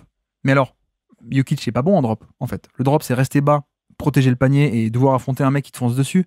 Donc voilà, ce côté protection de panier, il est nul, hein, clairement, on ne va pas tourner autour du pot. Mais sauf que les Nuggets le font face à tel ou tel adversaire qui est pas top en drive, qui est pas top généralement, et que tu ne crains pas trop. Et donc, en un sens, c'est un moyen, contre des adversaires que tu ne crains pas, c'est un moyen d'éviter le compromis, justement. Tu ne concèdes pas ce décalage, tu ne concèdes pas ce truc de Jokic, tu montes haut, 2 contre 1, mais donc ensuite derrière il faut le compenser, etc. Non, là t'as rien à compenser, tu restes un peu en contrôle, tu dis à Jokic de rester bas. Exemple, hein, j'en parle à chaque fois, mais par exemple contre Phoenix en 2023, la série de playoffs, ça faisait un drop contre Chris Paul. Alors que Chris Paul, fut un temps, était le maestro du mid-range. Donc, t'avais pas envie de laisser trop d'espace à mi-distance. Sinon, il prenait ce tir et il était automatique. Sauf que là, on le craignait plus trop, quoi. On craignait plus trop ni le niveau, ni le drive non plus. Voilà, donc il y a un peu ce côté diversité de couverture depuis quelques temps qui me faisait dire, pardon, en preview, est-ce que vraiment Denver craint James Harden à ce point pour faire des edges? Parce que le problème, c'est que Harden, le passing pour passer par-dessus des edges, passer par-dessus des 2 contre 1, bon, il est balèze de chez balèze, quoi. Donc, c'est risqué. Donc, en fait, si vraiment il y a la possibilité que tu puisses, entre guillemets, lui manquer de respect, en tout cas à son scoring, et ne pas créer ces 2 contre 1, tu t'éviterais quand même de sacrés maux de tête, dirons-nous. Donc je me disais, pourquoi pas, est-ce que Harden a encore assez de jus dans le moteur? On a vu que ça peut être très très courant alternatif. Pour le coup, là-dessus, Harden, on a toujours le passing, on a toujours le joueur fabuleux, le pull-up à 3 points, etc. On n'a plus le drive. On n'a quasiment plus le drive de manière aussi constante, de manière aussi régulière, de manière aussi létale même, oserais-je dire, qu'on a eu dans son prime, voire même qu'il y a encore 2-3 ans. Moi, je trouve que depuis, grosso modo, Brooklyn Sixers, ça a commencé à baisser assez nettement le drive. Et d'ailleurs, les stats, hein, si vous voulez, l'accompagnent assez bien, cette impression. Donc, pourquoi pas, finalement, de ne pas faire ces 2 contre 1 et de reculer, de faire un drop et de dire, bon, Harden est vieux, il pourra pas nous punir sur drive. Alors que dans son prime, ça aurait été impensable de faire un drop, de rester bas, surtout pour un mec comme Jokic. Hein. Je dis pas pour un Gobert ou pour un Brook Lopez qui sont géniaux là-dedans, mais pour un Jokic, non, tu sais pas faire, fais pas un drop, il va t'assassiner, Harden. Et donc, on commence le match 1. Ça fait des edges, ça monte au niveau de l'écran, donc on est plutôt, Denver est plutôt en mode, oulala, on craint quand même un peu Harden, hein. On craint un peu Harden, donc allez, on monte au niveau de l'écran. Ce qu'on a eu assez logiquement, c'est quoi? C'est la passe par-dessus, voilà, donc la prise à 2 éliminée en une passe de Harden, et derrière, Denver doit gérer le 3 contre 4, et celui qui a la balle, c'est le partenaire de pick and roll, c'est Zubac, hein, évidemment. Jokic est sur Zubac, il n'est pas sur un petit, en tout cas en début de match. Et donc Zubac, ensuite, gérer le 4 contre 3, il est très bon. Il est très bon, ça fait depuis des années qu'il sait faire la passe de short roll. J'ai retrouvé des vidéos que j'avais postées de lui 2020-2021, je crois, de short roll en mouvement, qu'il a bien développé. Il a développé le passing de post-up cette année, comme Azad le rappelle aussi beaucoup. Mais voilà, ce côté passer en mouvement après le pick and roll, non pas faire un roll, non pas plonger jusqu'au panier, mais juste s'arrêter un peu avant. Le short roll, littéralement le roll un peu court, si vous voulez. Le roulage même un peu court. Je suis une option de passe très rapide et disponible facilement. Comme ça passe par-dessus la prise de 2. Et ensuite, en mouvement, je peux faire la bonne lecture. Il est très bon. Donc, on a vu, ça a déroulé, du edge, des passes de Zubac là-dessus pour punir, etc., etc. Ça a bien déroulé. Au point même que, match 1, Jokic et Denver se disent, bon. Vu qu'ils arrivent quand même, on n'est pas surpris, mais vu qu'ils y arrivent, tentons autre chose, on va se mettre en drop peut-être. Hein. Allez, on se met en drop. Allez, on se met en drop. Et là, qu'est-ce qu'on a eu? On a eu deux possessions d'affilée où on a testé le drop, match 1, et en fait 2 possessions où Harden a fait 1. Ah bon, ok. Il a drivé au panier et 2 paniers d'affilée. Donc là on a dit bon, ok, on arrête ce drop parce qu'en fait Harden était aussi en feu. J'avais sous-estimé ça aussi, hein. L'aspect match 1 de James Harden qui est toujours en feu sur les matchs 1 des séries de playoffs. Rappelez-vous les Sixers Boston 2023. Mais voilà, clairement il y avait ce truc dans le match 1 de mince. Bon, la solution c'est peut-être pas de faire un drop. Alors qu'est-ce qu'on fait? Tiens, et si pour limiter le côté short roll, le roll short roll de Zubac qui prend la balle après la prise à 2, qui prend la balle et qui peut punir ensuite, aller au panier, faire un dribble, faire une passe, etc. Et si on mettait Jokic sur quelqu'un d'autre? Comme ça, si vous voulez, les Clippers, vous pouvez cibler Jokic, d'accord? Mais ce ne sera pas avec Zubac. Ce sera avec une cible beaucoup moins bonne. En l'occurrence, le fait de mettre notre ami Jokic sur un petit. Voilà, sur un Derrick Jones Jr., sur je sais plus qui, enfin voilà, sur des petits, il était planqué sur des petits, et en effet, les Clippers l'impliquaient tout de même sur l'action, mais Derrick Jones Jr., il a pas trop le pick and pop, il a pas trop le roll, c'est pas genre Gafford, quoi, il peut pas en verticalité faire du mal. Et puis, même en termes de short roll, il peut passer en mouvement, hein, mais c'est même pas la même menace de scoring. Donc, t'es même pas obligé de. Zubac, quand il déboule dans la raquette, il fait la passe. Pourquoi ? Parce qu'il y a des mecs qui viennent sur lui. Parce que son scoring est important. Et que si tu fais pas la rotation sur Zubac, bah, il va au panier et il dunk, quoi. Donc, et Jones n'a pas ça, Derrick Jones. Donc, ça a été testé, ça aussi, de planquer un peu Jokic sur des match-ups différents, et pas de le mettre sur des pivots. Et puis ensuite, on l'a fait revenir sur le pivot, et puis ça marchait pas trop, et puis, etc., etc. Ça, c'est le match 1, où les Clippers ont pas mal déroulé ça, sauf la fin de match. J'ai pas compris, mais. Enfin, j'ai pas compris. Si, c'était aussi parce que Jokic n'était plus sur Zubac. Ça a été un peu un secret de pourquoi le pick and roll a plus marché fin de match 1. Match 2, ce qu'ils ont fait, les Nuggets, c'était on va faire un play calling défensif assez atypique, mais finalement assez intelligent on va varier les couvertures. C'est-à-dire, on ne part pas d'entrée de jeu en se disant, allez, on fait soit edge, soit on fait un drop. Voilà. On a eu affaire à un play calling, à un plan de jeu où Jokic littéralement alternait quasiment chaque possession, une couverture, puis l'autre. À la fois d'ailleurs sur Kawhi, une couverture, puis l'autre, et même sur Harden, en fait. Donc en fait, l'intérêt, c'est quoi ? C'est que vous êtes les Clippers. Vous savez que, par exemple, Jokic va rester en drop. Il va rester bas par rapport au niveau de l'écran. Bon, bah, qu'est-ce qu'on fait ? On pose un écran. Harden, il prend l'écran en mode je sais que je vais avoir l'espace, je déboule, j'attaque très fort et je vais au panier. Voilà. Vous savez que Jokic va monter au niveau de l'écran, créer un 2 contre 1. Qu'est-ce que vous faites ? Vous posez l'écran peut-être un peu plus haut ou avec un angle sur la main gauche de James Harden. Le buzzer d'écran, il n'a pas besoin de créer un vrai contact parce que de toute façon, il y aura une prise de 2, donc on s'en fiche. Juste, tu roules le panier plus vite. Un écran glissé, par exemple. Zubac, plutôt que... Non, il faut que je prenne le temps, il faut que je pose un vrai bon écran sur Christian Brown. Bah, en fait, il s'est écarté assez vite pour offrir une solution de passe assez rapidement.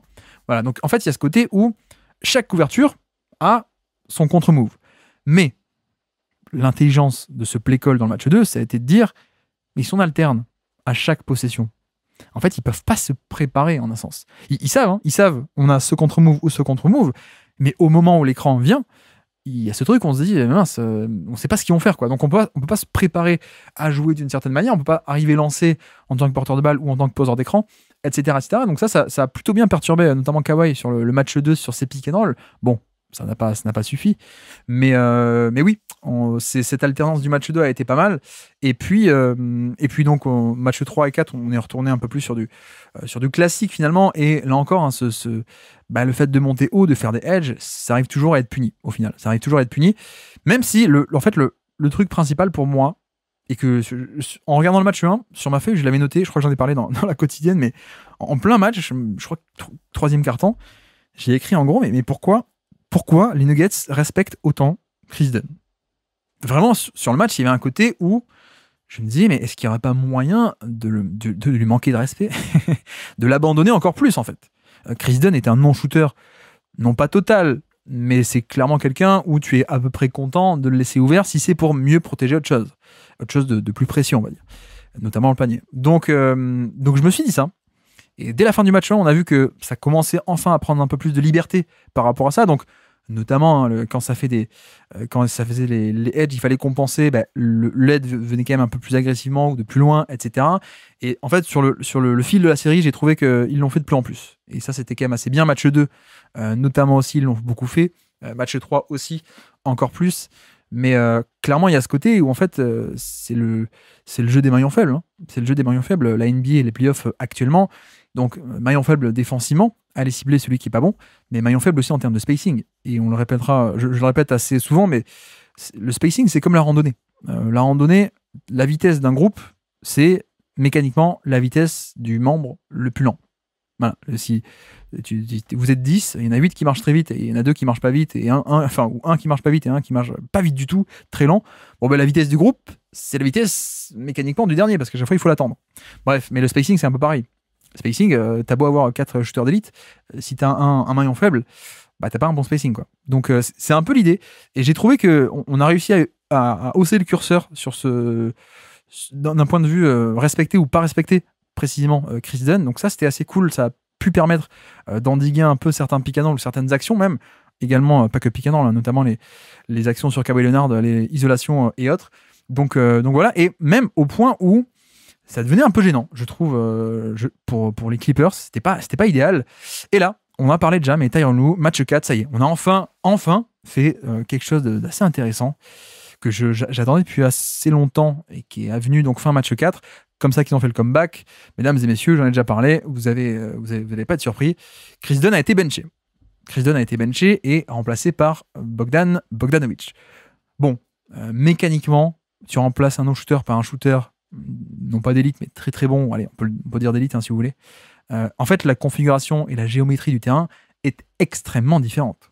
Tu as Norman Powell, tu as Bogdanovic, donc tu as aussi James Harden qui, lui, en tant que catch and shoot, il est très bon. Ou alors, si c'est pas Harden, c'est Kawhi. Voilà. Et puis, tu as un pivot qui pose l'écran. Donc là-dessus, on a vu match 4 des séquences de spacing qu'on n'avait jamais vu avant. Et alors, encore une fois, hein, les vases communicants, tout est lié. Tyronn Lue a fait ce pari aussi. Pourquoi ? On l'a expliqué parce que défensivement, je trouve qu'il n'a pas trop besoin d'avoir Chris Dunn sur le terrain parce que Jamal Murray va pas tant que ça attaquer isolation. Voilà. Pour le coup, je vais pas refaire le refrain, mais clairement, si c'est juste pour traverser un écran et pour défendre le pick and roll avec Jokic, tu peux mettre à peu près n'importe qui, j'exagère. C'est pas comme si tu devais absolument avoir Chris Dunn sur le terrain, sinon les mecs n'attaquent pas en pick and roll, ils peuvent te cibler en isolation. Non. Là, dans ce cas-là, oui, Chris Dunn serait utile et même vital.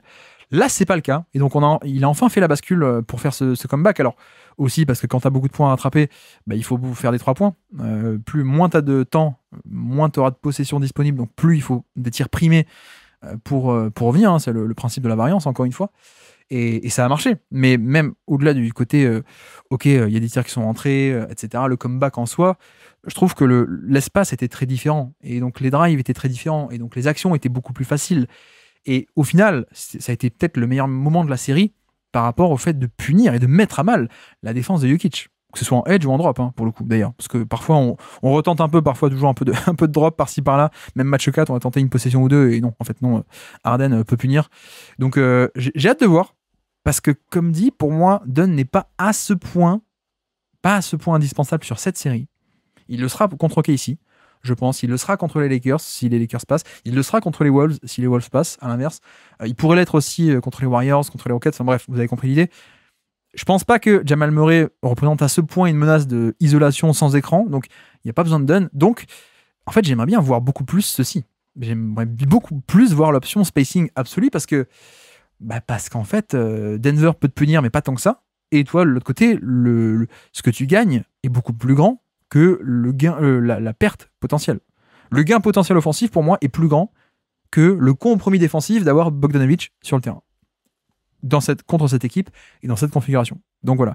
Pour moi, c'est un point central. Hein. J'ai hâte de voir le match 5, comment est-ce qu'on va un peu gérer les minutes côté Tyronn Lue et Clippers, parce que ça peut être un point central. Si, à mon avis, hein, soyons très clairs, si Bogdanovic joue 35 minutes par match sur la fin de série, je vois pas, à moins de gros trous d'air ou à moins de perf 55 points de Jokic match 5 ou 6, je vois pas comment tu peux perdre en un sens parce que la création est tellement plus facile dans tout cet espace, quoi. Donc ouais, point central pour moi, c'est pour ça que je me permets d'insister assez longuement, vous l'avez noté. Et puis oui, autre aspect.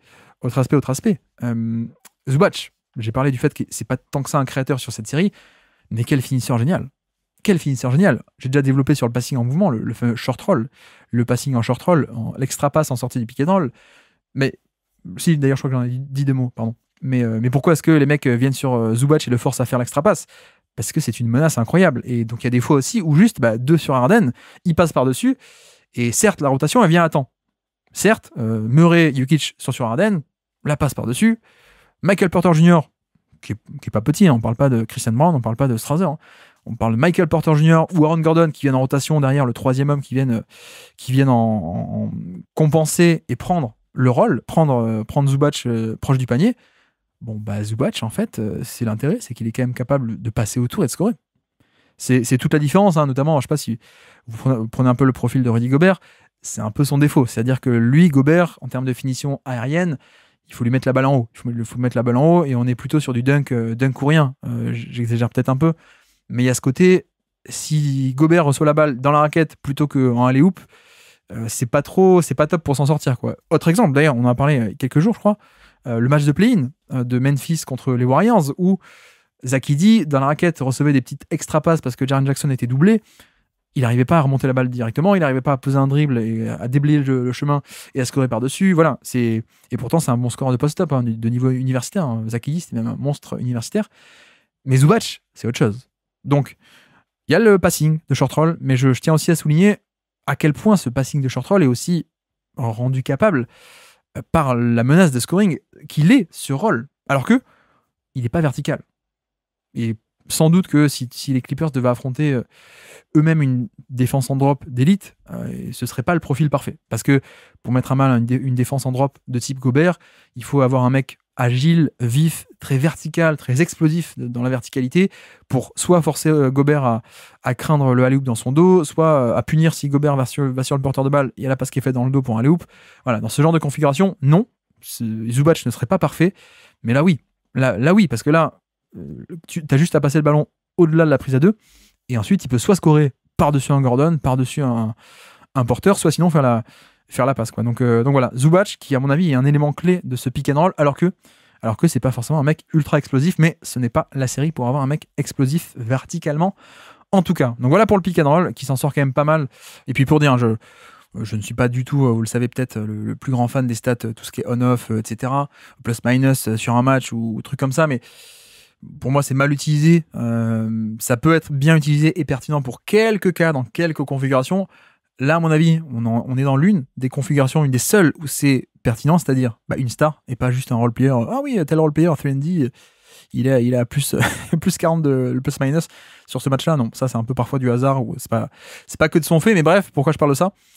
Le plus-minus ou le rating ou le on-off comme vous voulez, enfin bref, le différentiel avec ou sans James Harden est assez élevé pour le coup. Donc on a vraiment cet aspect offensivement, offensivement, on a vraiment ce truc sur ces playoffs pour l'instant où en fait c'est vraiment les séquences de pick and roll et avec Harden que la différence se fait. Alors malheureusement il rend aussi beaucoup de points en défense quand lui est sur le terrain.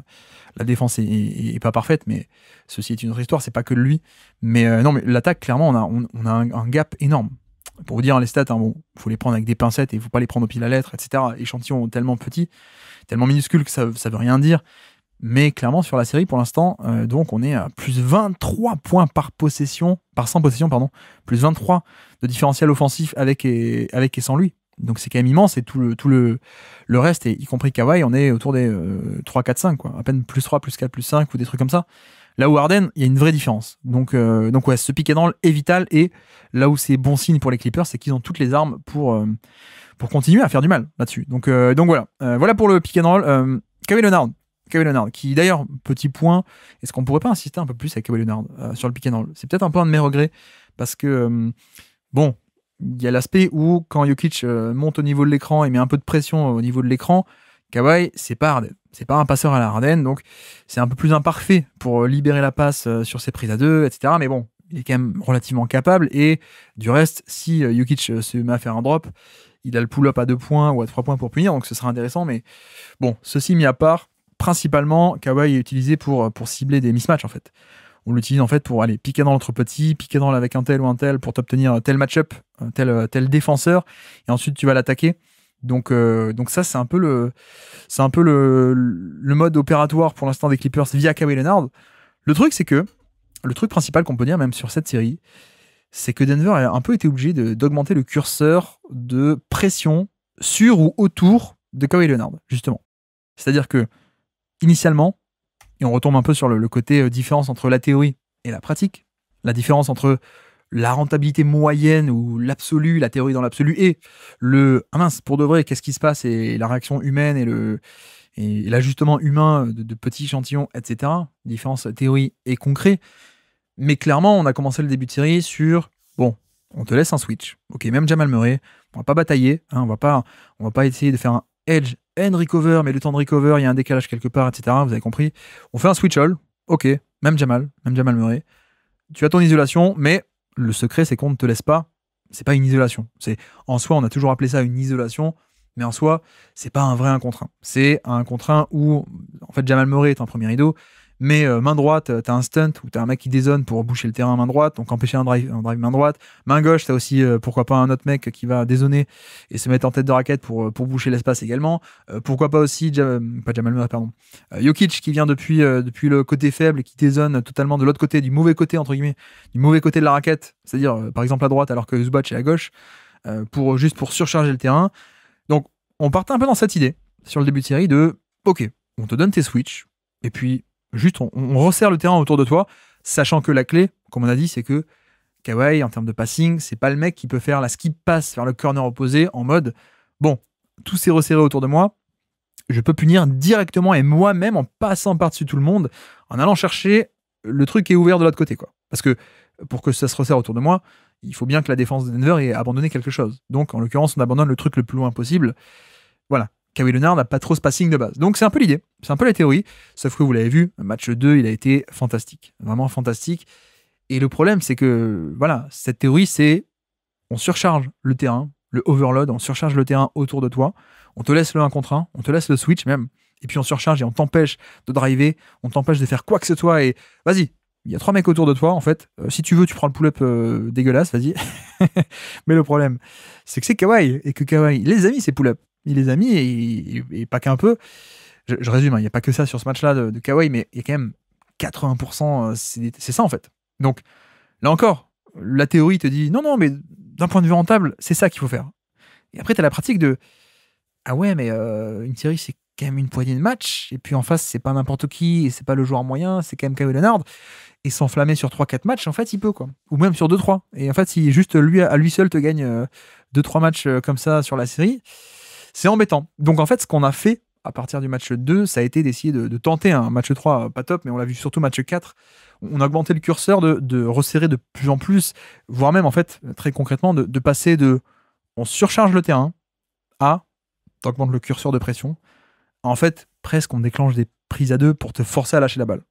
Voilà, pour essayer un peu de modéliser ou de faire une analogie, c'est un peu ça. C'est-à-dire qu'au début, on te forçait pas à lâcher la balle, on se rassemblait autour de toi en disant vas-y, prends le tir dégoûtant.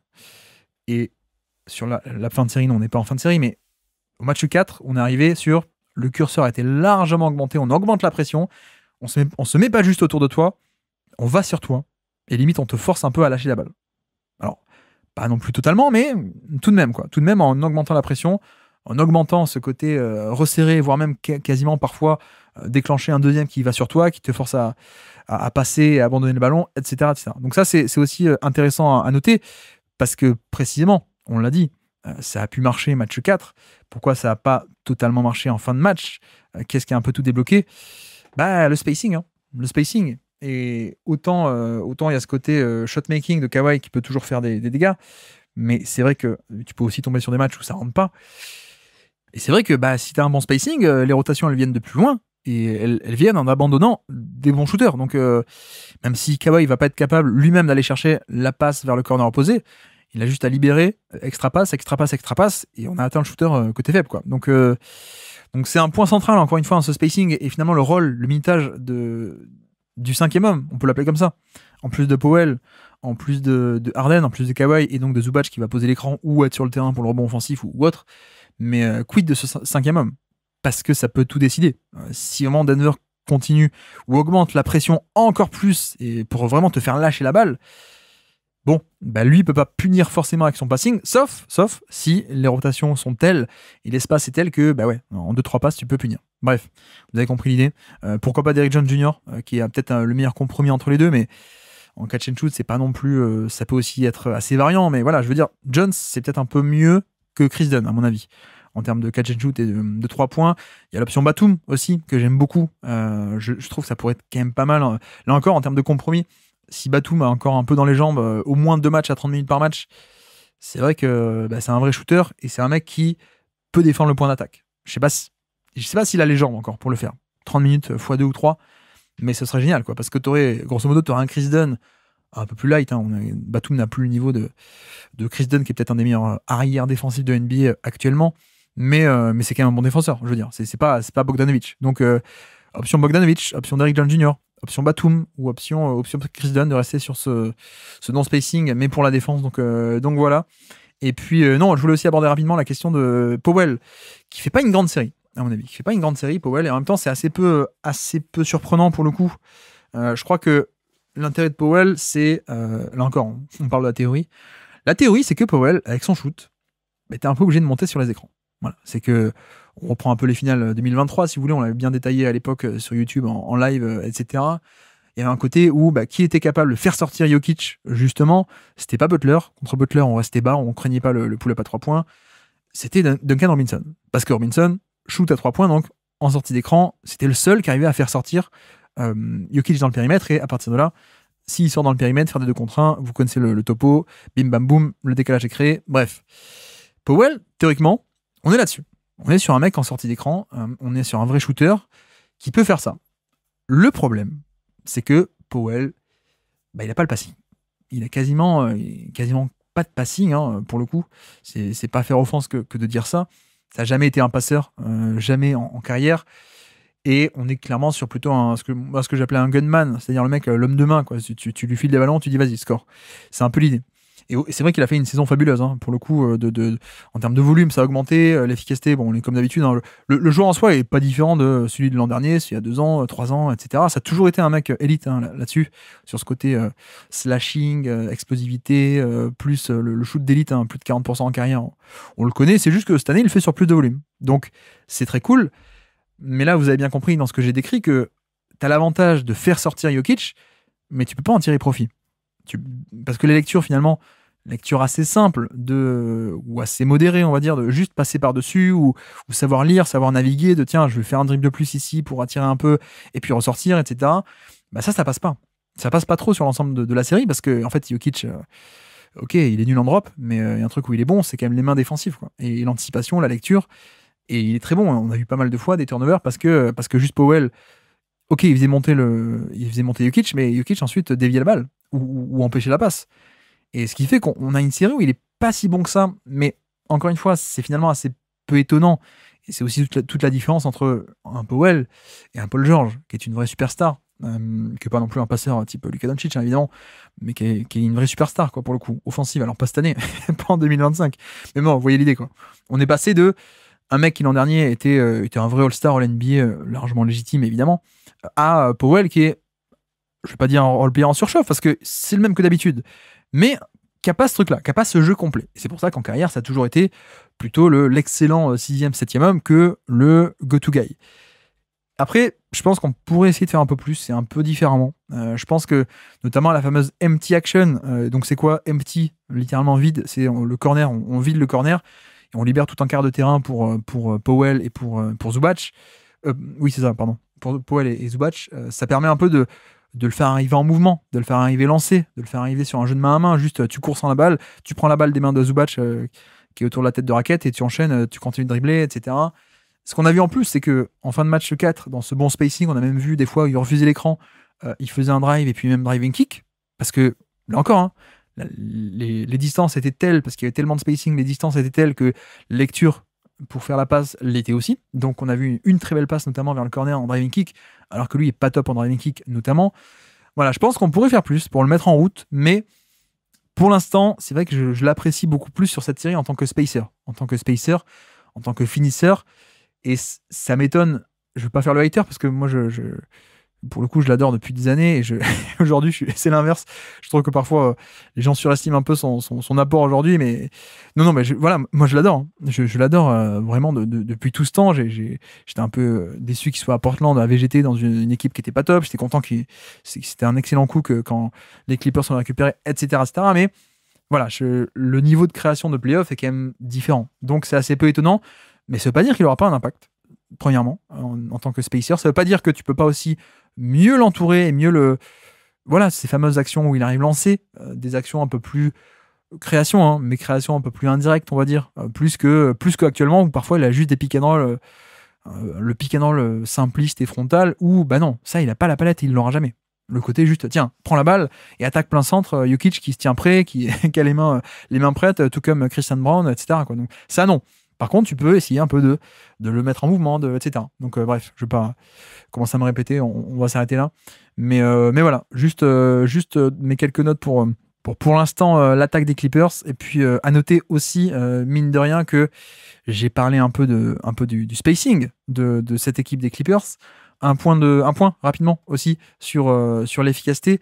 Bah, c'est vrai que pour l'instant, on a affaire à une équipe des Clippers qui ne shoot pas si bien que ça sur la série. Alors, à part le match 3, c'est comme ça un peu qu'ils ont fait la meilleure perf de cette série. L'avance de 20 points, etc. Ils ont shooté 46% à 3 points. Ok, la méga surchauffe, la théorie du catch-up, c'est sorti là, quoi, pour le coup. Mais c'est vrai qu'autour de ça, on a des perfs en fait tout le temps à 36%, 34% à 3 points. Bon, au niveau de la moyenne, hein, mais je pense qu'il y aurait moyen, si tu te mets à aligner plus de bons shooters à 3 points, tu peux augmenter à la fois la fréquence, mais aussi l'efficacité. Et donc, voilà, gratter aussi des points là-dessus. Mais voilà, en sachant que le spacing, c'est pas que la rentabilité des 3 points en soi, ça en fait partie. Il y a aussi tout ce que ça permet. La menace du 3 points libère aussi parfois mieux le cercle, etc. etc. Ça, vous connaissez aussi un peu ce jeu de réponse entre 3 points et panier. Mais voilà, je peux en faire plus, hein, parce que j'aime bien finir par le côté quels sont les ajustements à faire pour la suite de la série. Je l'ai fait avec Denver. Clippers, j'avoue que pour l'instant, tout se déroule assez bien, je dirais. Et je veux pas insister parce que le principal pour moi, c'est ça, c'est le spacing. Et j'en ai déjà beaucoup parlé, donc voilà. Les line-up de spacing, pourquoi pas. J'en aurais peut-être un deuxième. Pour le coup, j'en aurais peut-être un deuxième. Mais c'est un peu à la marge, je ne sais pas. Mais c'est vrai que je suis déçu, peut-être. Bon, allez, on peut le dire. Je suis un peu déçu. En tout cas, je pense que les Clippers pourraient tenter d'insister plus sur de la transition. C'est vrai que c'est un domaine où les Nuggets sont pas bons, vraiment pas bons du tout cette année. C'est même. Il y a pas mal de valeurs qui fuyaient un peu par là, hein. Clairement, cette année. La défense de contre-attaque n'était pas bonne côté Denver, parce que tu as un tel ou un tel qui revenait pas, parce que, voilà, généralement, c'était pas bon. Ok. Donc, c'est vrai que c'est un aspect où tu te dis, bon, bah, vu que c'est une faiblesse, tu pourrais attaquer là-dessus. Tu pourrais faire mal et appuyer là-dessus. Non pas que les Clippers soient une équipe jeune, dynamique, qui court beaucoup, qui fait beaucoup de contre-attaques de base, mais vu que l'adversaire présente cette faiblesse, pourquoi pas tenter un peu plus d'appuyer là-dessus. Mais de l'autre côté, quelle est un peu la limite pour l'instant, c'est que bah, tu as aussi affaire, on l'a dit, hein, une équipe qui, en plus, gagne ce domaine-là pour l'instant, une équipe qui attaque le rebond offensif. Or, pour partir en contre-attaque, c'est bien d'envoyer 4 mecs en contre-attaque dès qu'il y a un tir qui est tenté, mais si tu les envoies et que derrière Denver fait la claquette dunk ou prend le rebond et score, ils sont partis pour rien. Donc en fait, il y a aussi cet aspect dissuasif du rebond offensif de Denver qui paradoxalement, hein, ou pour beaucoup, protège leur contre-attaque pour l'instant. L'aspect de, ils vont tellement agressivement en rebond, et en plus ça marche, que les Clippers sont un peu obligés de rester par là. Ils sont obligés de faire les box-out et de pas se projeter en attaque. Donc pour l'instant, le rebond offensif protège la contre-attaque défensive de Denver, donc tant mieux pour eux. Mais si j'étais les Clippers, j'essaierais peut-être d'insister là-dessus. Notamment, je pense qu'il y aurait un truc à faire avec Ben Simmons, hein, qui pour l'instant ne fait pas, est plutôt un excellentissime role-player défensif pour le coup.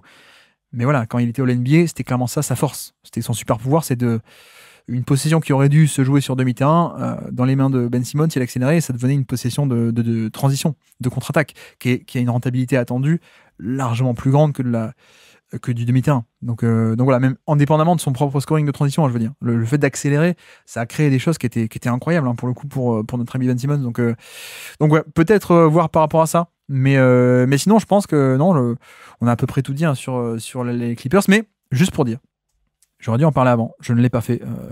Honte à moi. Non, mais c'est juste pour dire par rapport à Denver, on a parlé du pick and roll des Clippers. C'est vrai que je ne l'ai pas dit, je le dis maintenant. On a quand même affaire à une bonne équipe de Denver défensivement. Et là, à l'instant, je viens de parler de la transition, la contre-attaque. C'est un domaine sur lequel il n'était pas bon, vraiment. C'était pas que ça. C'était pas que ça, la mauvaise défense de cette année comparée à l'an passé, à l'année d'avant, etc. Pour rappel, à l'an passé, ils étaient 5e meilleure défense de NBA sur demi-terrain. Donc un peu le stéréotype de ouais, non, mais une défense avec Jokic, c'est pas bonne. Non. Même avec Jokic, ils étaient bons. Alors, il y a un compromis, il fallait compenser, mais ils le faisaient magnifiquement. Cette année, premièrement, tu perds des points en contre-attaque alors que c'était pas le cas l'an passé. Bon, ok. Deuxièmement, il y avait aussi la gestion des rotations en deuxième rideau. Le balayage off-ball sur lequel ils avaient toujours été élites.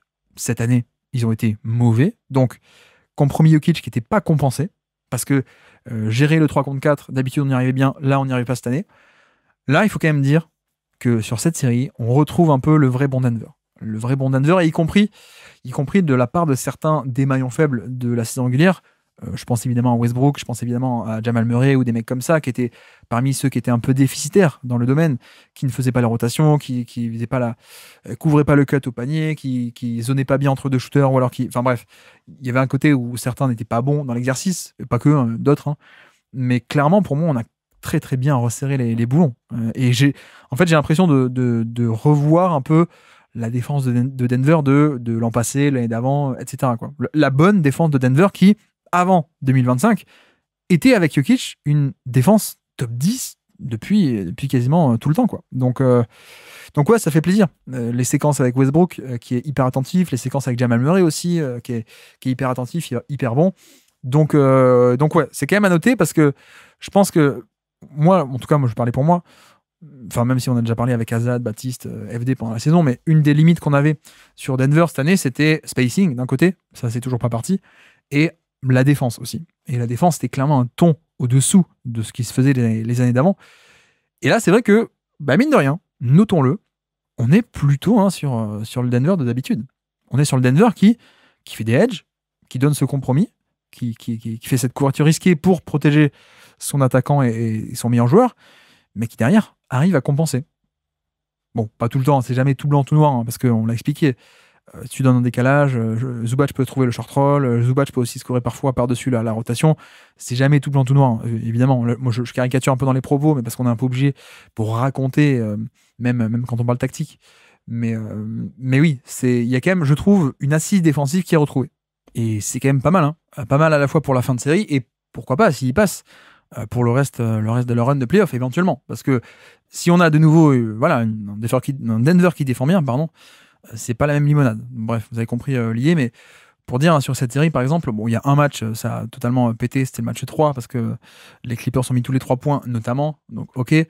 Mais du reste, on a quand même des bonnes, voire très bonnes même performances de défense de demi-terrain, par exemple. Match 1, à peine 90 points autorisés par 100 possessions, 70e centile. Le 90 en chiffre brut, on s'en fiche, hein, ça nous dit rien, ça nous parle pas. Mais sachez donc 70e centile, ça veut dire que le score a été mieux que 70% des autres matchs de cette saison. Donc voilà, c'est quand même une bonne perf. Pareil pour le match 4, 88 points, 76e centile. Voilà, ça c'est des chiffres que je m'attendais pas forcément à retrouver, vu l'état de la saison régulière et vu le fait que tu affrontais une équipe qui, en termes de feed tactique, pick and roll contre toi, qui aime pas le pick and roll, bon, c'était pas donné d'avance, quoi. Donc ça, c'est quand même la bonne satisfaction. Presque, ce qui est un peu moins satisfaisant, en fait, c'est l'inverse. C'est-à-dire que, on l'a déjà évoqué, hein, mais les Clippers s'en sortent quand même pas mal du tout. Les Clippers sont quand même très très bons pour gérer Jokic, littéralement, pour le limiter à un de ses pires scores en carrière de playoff en termes d'efficacité, ce qui est quand même fou, parce que ça reste un très bon score, mais c'est juste loin des scores historiques de d'habitude de Jokic. Et puis la gestion de même le panier, etc. On a 4 performances offensives des Nuggets en demi-terrain, je veux dire, en jeu posé. Ils sont pas si folles que ça, pour le coup. Heureusement, c'est un peu rattrapé par le rebond offensif, on a un peu parlé. Mais voilà, autant on peut être agréablement surpris par la défense de demi-terrain, qui est de retour, autant l'attaque, bof, hein, pour le coup, on est plutôt moyen. Mais disons que la manière dont ce Denver peut aller loin, notamment au titre ou en finale de conf, etc., c'est surtout par l'attaque, je pense, hein, c'est un peu leur force. Donc bref, voici pour ce petit point pour l'attaque, l'autre côté du terrain, et ce petit point, pas tant que ça, hein, je vois le chrono défiler. Voilà pour cette série, de partout entre les Clippers et les Denver Nuggets. On se retrouve très bientôt, sans doute, pour parler de la fin de série, les ajustements tactiques et l'histoire de cette fin de série entre deux adversaires ô combien méritants et qui nous donne une série de playoffs passionnante. Merci à tous d'avoir suivi cet épisode, j'espère que ça vous aura plu. Et donc voilà pour un petit podcast 100% tactique, comme on aime bien se le faire pendant les playoffs. J'espère que...